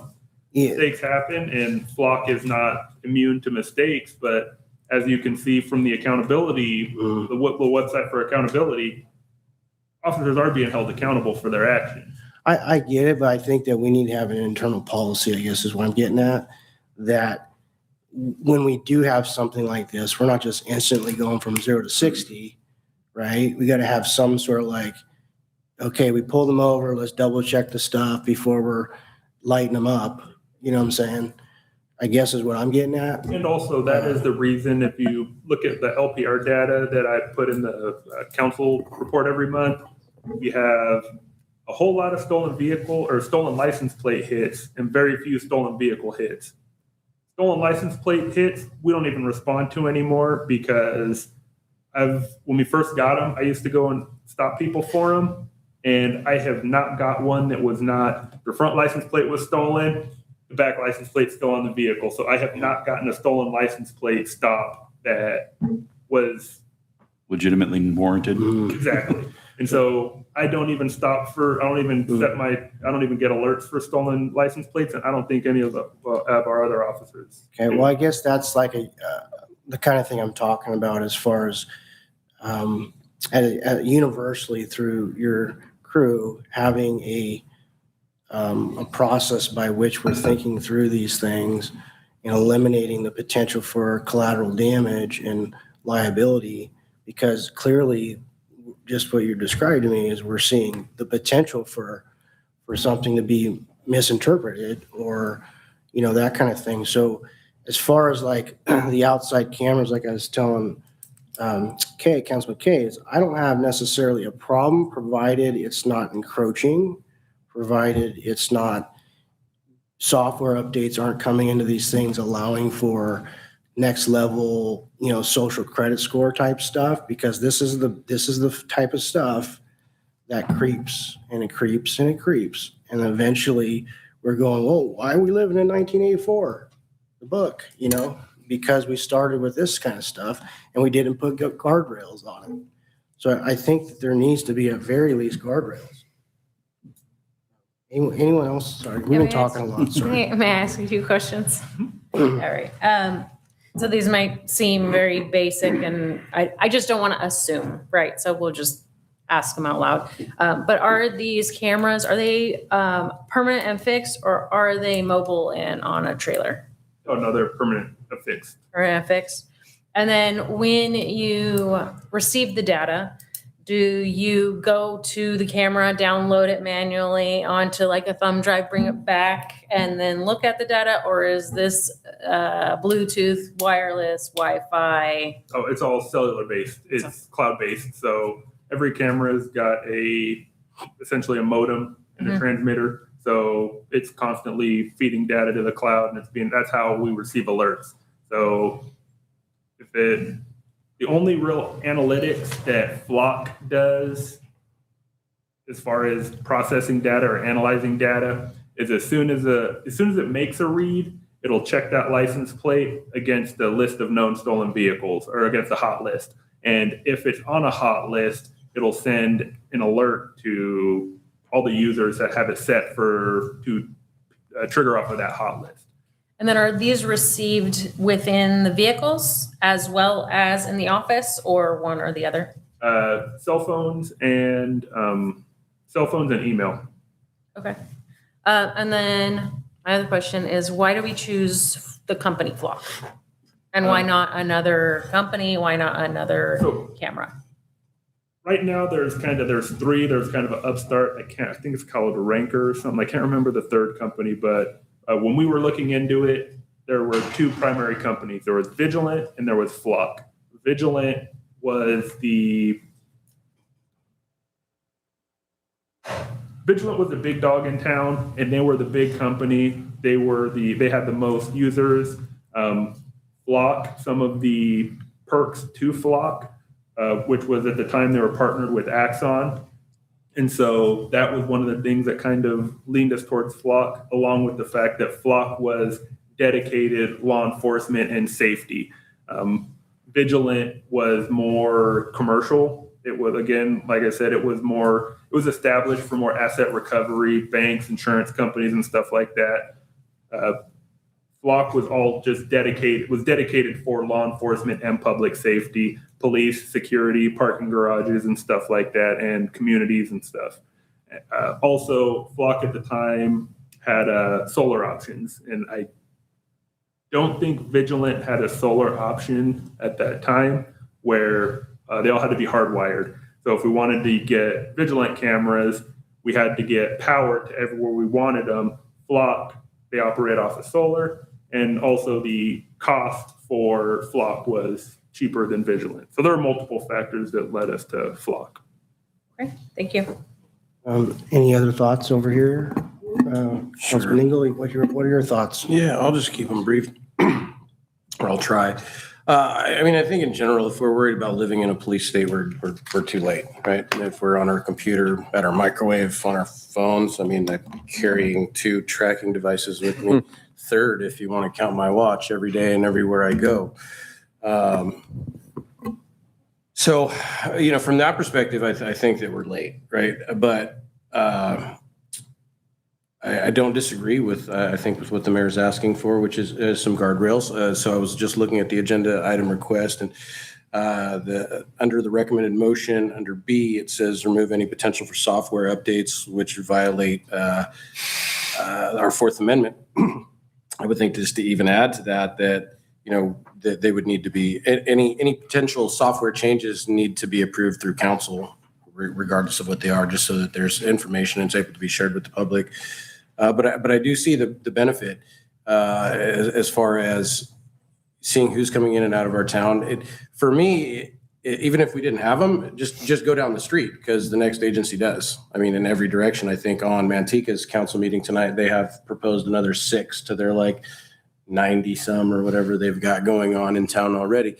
Similar as you jump off into Modesto, you're going to grab it there, Oakdale, I'm sure. And then obviously Stockton is going to have them as well. So I don't think there's any avoiding them at this point. So limiting the amount of information that's able to be gathered, if that's even something that we'll be able to do in the future. So I totally get on board with some type of requirement that we can't change providers or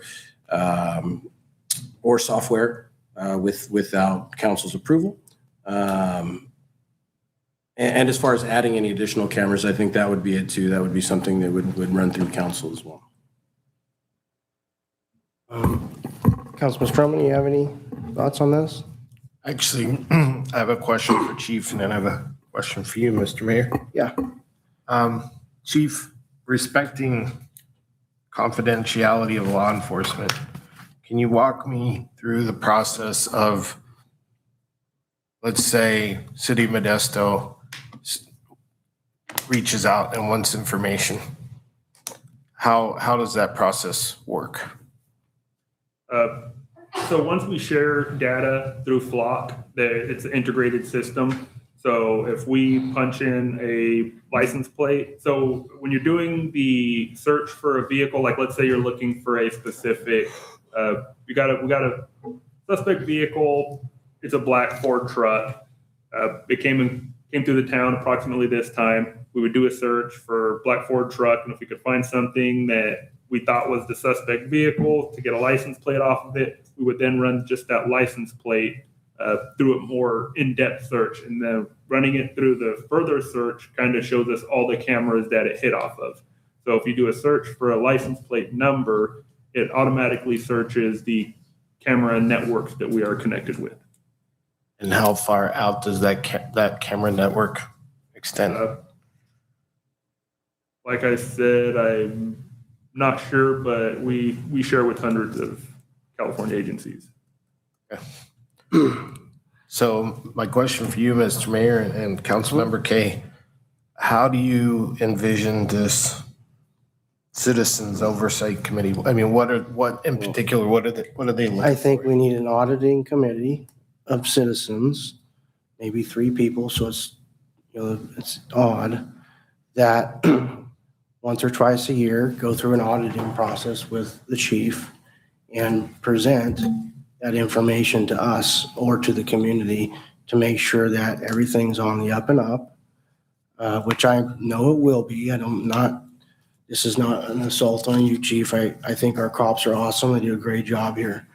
I'm looking at the potential for it to be abused, potential for turnover in policing, council, all that stuff in the future. And then all of a sudden, I'm sitting in my front yard and I've got cameras on me eating my sandwich. You know what I'm saying? Like, I think at some point it is over the top. And my line in the sand personally is the outskirts of town. I think anything in town is encroaching, and I'd be interested to see what comes of the the actual lawsuit when it gets to the Supreme Court, because it's already heading that way from my research on it. So in the meantime, while we're waiting, I don't want to step on the toes of the police to be able to use this to help you guys. It's a technology and a tool, but at the same time, we got to make sure that our citizens aren't getting, rolled up or accidentally abused, and not intentionally, right? Things that would potentially happen, like, I'll give you that example you used with the black vehicle. That same exact scenario happened down in San Diego, and a guy spent a month in jail. An innocent man was in a jail for a month because of human error. And that's the kind of stuff that we have to have an internal policy, whatever you guys come up with, for those potential approaches, so that stuff doesn't happen, a procedural thing, a citizen oversight committee, so we can guarantee to the citizens that, yes, even though we know Chief is 100% a very honest guy, that's confirmed. You know what I'm saying? And the other part of it is the encroachment part. So, if I were to say what I would want it to look like, a 3-person oversight committee meets with chief and the city manager, maybe lawyer, however that would look. Maybe you have one council member on that board or something, and you have an oversight over it. You look at it. What's the error rate? Are we having any potential concerns with it? I mean, down in Illinois' Oak, I think it was called Oak Valley or Oak. Let me look it up real quick. Sorry. It was called, let me see here. In Illinois, Oak Park, Illinois, where they implemented that. They were coming up with a 30%. That's a huge number to me. Error rate once they implemented a citizen board. So like those are the kind of things that help, I think, us guarantee the community that they're not going to have a problem, but at the same time, allows you to still use your technology to get those license plates when you need to. So I would think that's one part of it when I flesh it out. The other part of it is no further encroachment into town. Like where they're at now is where they're going to be 10 years from now, in theory, kind of thing. And then the last part of it is like Councilman Case saying, the software update needs to be something that is specifically your license plates. You don't end up putting it on there. Now all of a sudden it's looking at faces. Now it's looking at Lord knows what else. Now I go grab a beer at the store and my social credit score drops. All that kind of stuff that really has to be guardrailed, you know what I'm saying? So that's kind of where I'm coming from, and to answer your question. Well, I'm clear on that. So when you say updates, you're talking updates, software updates that will add additional features beyond license plate Correct. reading. Correct. Because the original intent is to see the license plates, right? Yeah, I don't think he's referring to just technology updates to prevent glitches. And they're constantly, just like that's like where you pay the subscription fee. They've got cloud-based, but they're doing protection, so they're constantly running updates, fixing patches. So this is the type of stuff that's constantly being updated, but they're not constantly adding new. Which I get. I get that, but I also look at most of these elites, if you call them that, use China as their model, right? And in those systems, there already exists software that can be input on this system and can be used to abuse or violate the Fourth Amendment on another level, right? So, we have them here too. Yeah. So, well, yeah, that's true. But not everyone is with their phone 24/7. You know what I'm saying? I mean, some people are, but I don't. So this is the thing I'm looking at is I just want to make sure we guarantee that. You know what they say about assuming things, right? So that's not where we want to be, is what my opinion. Well, now we'll also add that I think this is a good conversation to have, and just the fact that we can have this conversation and we can have the open debate about it goes to show just how different we are from the places like China. Absolutely. And I'm just making sure that I do my own due diligence to make sure that when I look back on my life, my grandson's not like, Grandpa, what the heck do you do? You know what I'm saying? So that's where I'm thinking. I try to look and project forward. How could this potentially be abused? And where did that potentially go, right? When you flesh it out, the way you're using it currently really isn't a big deal. When you start to flesh that out, though, that's a big meatball, so to speak. Anyway, is anyone else have anything before we go out to the audience? Well, yeah, my second question that I was going to ask was, Chief, when Flock runs an update, software update, do they explain to you what's included in the update? Does it say security patch, or does it say just an update's been ran? So my question is, now is Chief having to turn into an IT guru to try to understand what was included in that update? May I say something here? If they're going to provide new capabilities, new technology, they are going to monetize that, and they're going to their salespeople are gonna go to the police department, they're gonna say, would you like to do X and Y? They're not gonna do it gratis. There have been iterations of Flock through the years I've seen with several of my cities and clients that I do work with. They've never once given any new features free. They do updates all the time, security patches, glitches, that kind of thing. But in terms of new technology, we will know when it occurs because they will say for, X more amount a month, you can have this as well. It makes sense. There's a new feature for speed that they're trying to sell me on a few months ago, and I didn't want to pay for it. So. And the other thing too is that would be picked up in theory by an auditing committee. That's why. And I think that the expansion of features like that is, again, something that we are requesting that we be notified of if there is ever anything that takes place like that, rather than us having to explain to the community after the fact, like these 5 cameras. What they charge for that kind of stuff, it would need council approval. Okay, good to know. Yeah. Any other thoughts before I put it out to the public? Last question. Oh, go for it. For Chief. You think the use of flock cameras since 2023 has benefited the city of Escalon? Undoubtedly, yes. I wouldn't argue that. What I'm looking at is mission creep.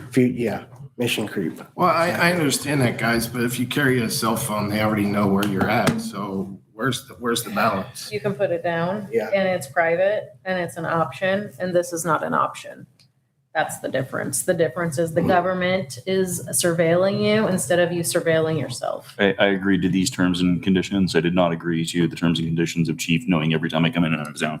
Yeah, no. That's the difference. Are you okay with me putting it out? Sure. Public, anyone in the public would like to speak to this situation?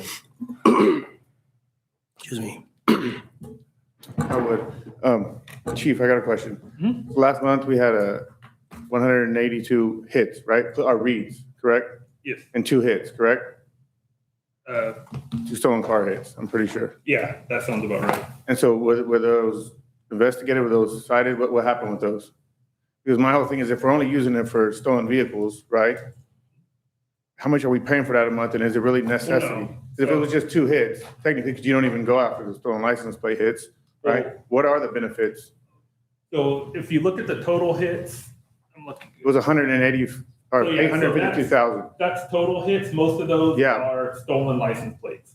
We don't, like I said, like I explained, going after stolen license plates, there's the margin of error in not getting the right vehicle is so high, we don't even go after them. The stolen vehicle, we will go after. The benefit is not just for the stolen vehicles, it is for the investigative tool where, if you look at the report, I did indicate in this report, there were 3 cases where LPRs were used.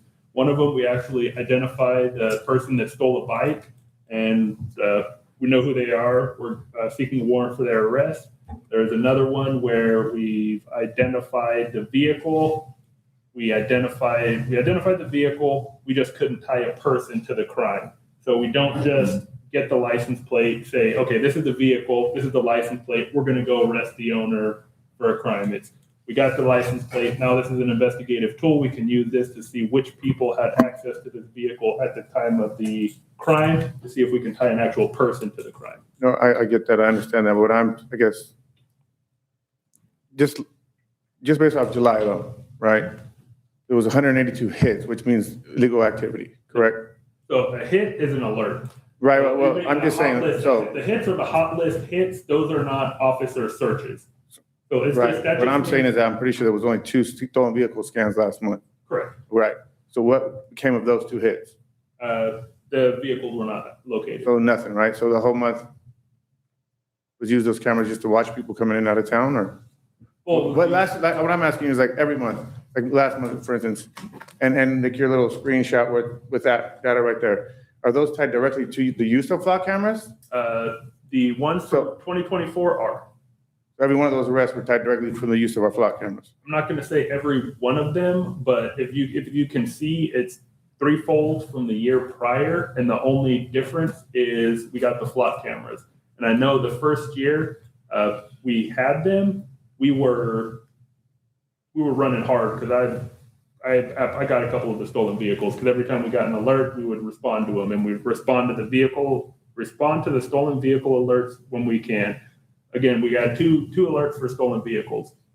If I'm busy on a call, if, let's say you got something happened, I'm taking a report from you. I get an alert, oh, we got a stolen vehicle coming into town on Highway 120. I'm not gonna break what I'm doing with you to go chase down the stolen car, which I might not find. And the hits, just because it's a hit doesn't mean it's a good hit. As he said, the license plate it's reading does not mean it's the license plate that it was. There are several times, like I said, I would say at least 1 in 9, 30% seems kind of high, but if you said 10 to 15%, I wouldn't lie or I wouldn't argue with that, because there are times you see the license plate, what it read, you see the license plate and you're like, oh, it read a 3 and it should be an 8, or it read an F when it should be an E. And you look at it and it read it as a hit, but it wasn't a hit, and you can disregard it and you don't even have to go out. Right. I'm not questioning whether you're doing your job right or what's wrong. My question is, from what people out here talk to, is are they really necessary? Are they a necessity for our town? And compared to how much do they cost a month to run? How much does the software cost? You know, people are just assuming, like, are they a real necessity? Do we really need those here? I mean, if you're going down that highway and they're in Manteca, you're going down there, they're in Oakdale, you're going this way, they're in Modesto. I mean, are they really a necessity here in town? Each camera is about $2,400 per year, and we close a lot more cases now than we have using flots. Like I said, just last month there was a stolen bike or 2 stolen bikes that we were able to identify the suspects, and 2 suspects and get warrants for their arrest. And I would say at least every month there's probably a case that we solve and identify a suspect based off of flock cameras. Okay. That's my question. Thank you. Next person. The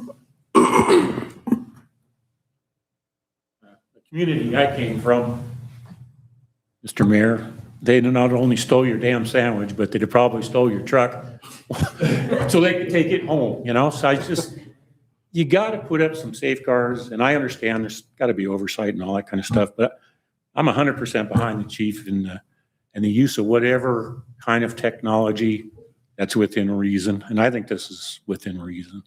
So I'm all for you, and I'm all for law enforcement, and keep this community safe. A nice little place. It is. I'm glad you're part of it now. Thank you all. You're doing a great job. Sherry coming up. First of all, I don't know about your 3 things, you know, and the citizen oversight. I think really you could probably accomplish what you want to do very easily just by codifying it. In other words, the cameras we have, that's what we have. There will be, and then state, no cameras within, you know, residential areas. No audio ever to be done, no facial recognition. You can be done within codes. You know what I'm saying? I mean, we could do that. You all can do that. You can put those codes on this system and problem solved as far as what can be done in the future. We've already codified it. Where we have the cameras, quite frankly, I think they're wonderful. And being a grandma with small children, I think they're awesome. I'm behind it 1,000%. Not on my street, because it's my private street. It's like I have cameras on the outside of my home. I don't have cameras inside my home. So it's the same kind of concept. So just codify it. I mean, that's kind of what I'm getting at. Yeah, so just codify it. I mean, it's very simple. Just say what we have now on the major arteries, those are the cameras that we're going to use. You know, keep them updated, keep updating the software, whatever needs to be. Then also put in the code, no audio, no facial recognition. You know, if something comes down in the future, and then there's going to have to be a fight in this room over changing it. You see what I'm saying? That would be really simple to do. If you do pursue citizen oversight, I want to make sure that they're not like looking at the cameras. They're not looking at information. They're just looking at data. Is that correct? Correct. Okay, if you choose and you have to go that way, I'll volunteer. But otherwise, I think you can do it within code. I really do. I think you can in theory to a certain extent, but anyone else? Excuse me. Cassie. Yeah, I have some questions. You say that we only have access to this data, correct? Where's it stored? On the cloud? but the company has access to it, correct? Well, I mean, What I read online, anybody who works there can technically access that data. Right. And they all answer to their investors, correct? well, they answer to their They have multiple investors. Well, they also have customers, and if they started doing that, then again, one of the reasons that Flock became so popular in law enforcement field was their dedication to law enforcement. And Vigilant is a commercial company. They do sell their data. They do monetize their data. They do commercialize their data. Flock does not. Are they lying? Well, it's a possibility. Yeah. But why would they do that? And then they're going to ruin their credibility, and everybody's going to flee to another company. Again, there's another company that's starting up, trying to draw business from Flock. I can't remember their name, but there is a third company now getting in the mix. Got it. I'm just saying that there is room for that kind of stuff to happen. And I feel like it was, which I get, you feel like it's very safe, but there is room for it to not be. Because you have this data that you're collecting from our community that we didn't agree to out and about. But also, there are no laws that prohibit private companies from collecting LPR data. So let's say we didn't have cameras and Flock decided this, okay, we're going to follow the Vigilant model. We're going to do commercial. Flock as a company could just put up cameras that we're not purchasing, collect that data, and then sell that data to us. Which I mean, I get, but that's not something that we can control, right? Right. This is something that we can have a conversation about and control. Right. I'm about controlling things I can control and not the things that I can't control because they'll go crazy. So I do have a problem with private companies having access to data in our community. I mean, I told my 6-year-old daughter, she goes, "Where are you going? Why are you dressed up? Where are you going?" I said, "Oh, I'm going to go talk to the city because, we got these cameras that I don't really appreciate." And she goes, "There are cameras watching me in my city?" And I'm all, even the 6-year-old gets it, right? So I want to make sure that people who shouldn't have our information don't have our information. And I feel like if we're putting up cameras, we're allowing other people into our lives that don't necessarily need to be there. If it was going just directly to you, fine, but it's not. It's out there for everybody. And I don't like that. And I mean, as far as police officers using it, I mean, those victim numbers are the ones you guys caught, right?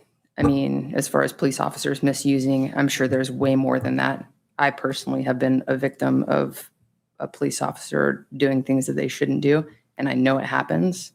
And I'm sure there are many more that aren't caught. I'm not saying you guys are doing that, but I'm just saying I agree that guardrails absolutely need to be put on this if we do keep them up. Thank you guys for listening. Thanks for your input. Anyone else? Online? Bring back to the dais. Anyone else have any other thoughts or? I had one quick question for Chief that she just sparked for me. In violation of their contract, they started selling it privately, right? Most likely, yeah. I mean, I would be sure there's something in that contract that states for governmental protection, right? So they would be violating their contract if they went and sold the data to an outside entity that was not law enforcement. So, aside from that, as far as getting hacked or any, I mean, every device that we carry, the Ring cameras on our houses, you can't walk down the street without being recorded by something that can absolutely be being hacked and be tracing you. We just want to ensure that as a government that we are not doing any more than what we feel is absolutely necessary for the community. The only other thing that I really have, I wonder if rather than us establishing a committee, would we maybe be better to just have an annual update or a biannual update, from Chief, where he brings the information in here and he shows it to the community the same way that he did tonight? I mean, I wouldn't be against that. And the only reason I mentioned that is that we've had such a hard time filling our Measure P committee. I don't know how many that's true. volunteers we're going to get for this. I mean, I wouldn't necessarily be against it as long as if we are getting the answers we need to get and there's no confusion, like it's a streamlined process. I know Chief knows what he's talking about and doing. I'm looking at more the future of how it could potentially go, and it could be a real slippery slope, and, you know, we could be talking about going sideways real quick, you know, with that kind of stuff. So, But to that point, Mr. Mayor, I think Sherry brings up a very valid point, and put it in the Escalon Municipal Code. well, that's what I'm talking, that's what I was trying to get to is that I would, is everyone done talking? No. No? Okay. Well, I was wanting to make a motion at some point, but I'll Can we break? give it to Pro Tem. What do you got? Okay, so one thing I missed on the first time around, something I'm uncomfortable with, because police officers to surveil must be in view, right? So they cannot be hiding behind a bush, right? What do you mean? The police car has to be viewed on the side of the road. You can't like be hiding in the side of the. Like when we're working traffic or something? Yeah. Yeah, we can. Okay, well, I am still uncomfortable with there not being signage on the cameras, right? So like you are in a public space, you are being surveilled. Like you should be able to tell people that you are being watched by a camera. The government should be telling you. So I am very uncomfortable with having, now I'm real uncomfortable with having hidden police officers everywhere. Not here, but everywhere. But that there is not any signage on the surveillance cameras. So I just want to put that out there. Before you go on your motto. Sorry. That's okay. With the systems in general, before and while I get here, I am very worried that this is a violation or will be a violation of our Fourth Amendment rights. And this is like a warrantless search in general. Like that's it. There's no warrant for the search, and everybody, if somebody wanted to know if I was in town or out of town, they could say I'm in town or out of town. And I don't like that as an individual citizen. I should be able to come as I please without the government knowing where I am. Not that I'm doing anything wrong, but I'm an individual sovereign citizen apart from the government entity, and those are supposed to remain separate. The other thing that has nothing to do with it does actually. I don't like setting up the infrastructure for a mass surveillance system, whether it's today or in the future.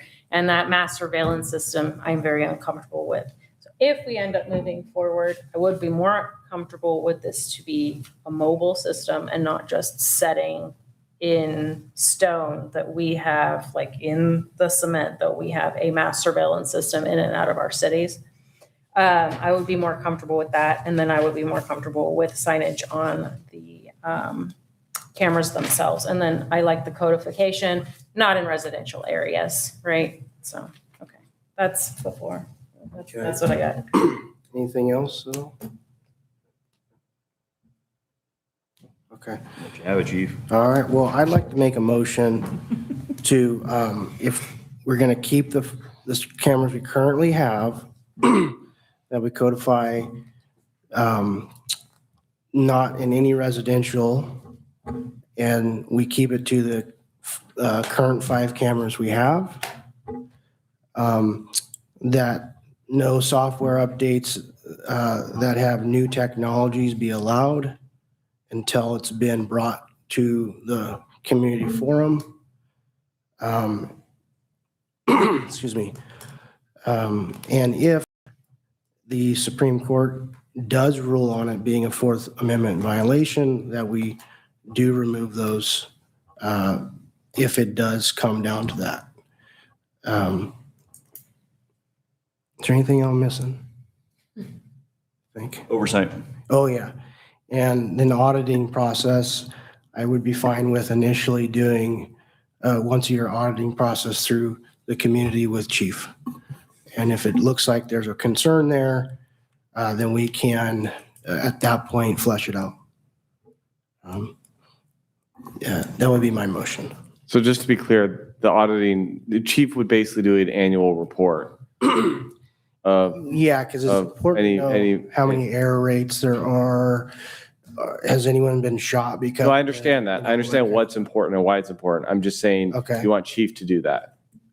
Well, Because you said through the community. I would and like not- the community to play a role in that, so, Well, then we have to Council spend member? time discussing what that means because okay. you just opened a can of worms by saying through the committee. through the Okay, well, community. through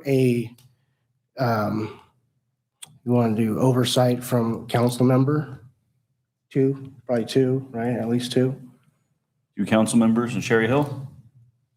Yeah. So if sure. you erect some kind of committee now, that's going to be subject to the Brown Act. Okay, So then you guys can all meet with the chief and do an audit with Brown Act and public comment. You just be careful about what you're opening up in terms of making it more difficult and onerous. Because I think part of the idea was to be able to review this sort of, and there's going to be discrete investigation. There's discrete information and stuff that is confidential investigative materials as well. correct. And then you're gonna have non-subject matters reviewing the subject matter experts. And then you got to be careful who's on the committee because you may get defund activists that are on the committee. So you just have to be careful and think through all these things. I think a Why basic don't- report out from the chief on an annual basis. Why don't we start there? Yeah. And then we can research that other stuff. more Appreciate the thoroughly. legal advice on that one. Okay. So, but Mr. Mayor, That would be the motion. Oh, sorry. instead of doing a yearly report, maybe just to drive greater transparency, quarterly or every 6 months, as opposed to, How much of a concern is that to your working schedule? I mean, Wow. Is that a big I problem? have to figure out exactly what's going to go in these audit report. Once I figure out what the audit report's going to be, it shouldn't be too difficult to pull the information. Point of order, we have a motion on the table. Yeah, you're right. I'll second the motion. Okay, all in favor, say aye. Aye. All opposed, say nay. Nay. Okay, so we are done for the night. Okay, I think we're done for the night. We'll go to council communications then. Councilman Engel, let's start on your side this time. Yeah, thank you. Let me just pull up the notes here. Okay, so lots of stuff in the news, about potential extreme weather in the winter with, a high likelihood of it being an El Nino season.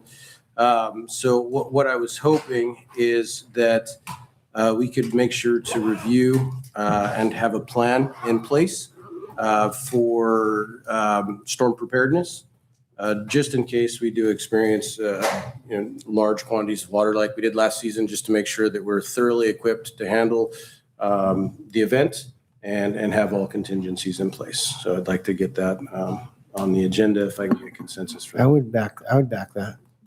Thank you. Appreciate that. And it's been long enough night. That's all I have. Thank you.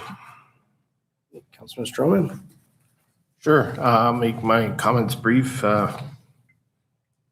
It's good to be back. Started a new job recently, which is requiring a lot of extra road time. So the first meeting of the month, I had to attend an overnight event in Santa Clara. Last week, I had to attend a school board meeting. So apologize to this council and the community for not attending the last 2 meetings. Fortunately, the job called. Only other thing I'd like to just have a discussion on, really want to look at our weed abatement policy at a future meeting. Last Friday night, the Lions Club held one of their car shows at Hula's. I was at the Bonnie's. I walked over, and the field behind Hula's was quite honestly an embarrassment. It was an embarrassment for the city. It was an embarrassment for Hula's. It was an embarrassment for the Lions Club. It was just really a poor reflection of our city. So today, the property owner decided to cut everything down and just leave everything. That was their way of resolving the issue. And so now they've created an even bigger issue because now you have grass and trash. So, and I understand it's a sensitive issue because there are some community members that can't afford weed abatement.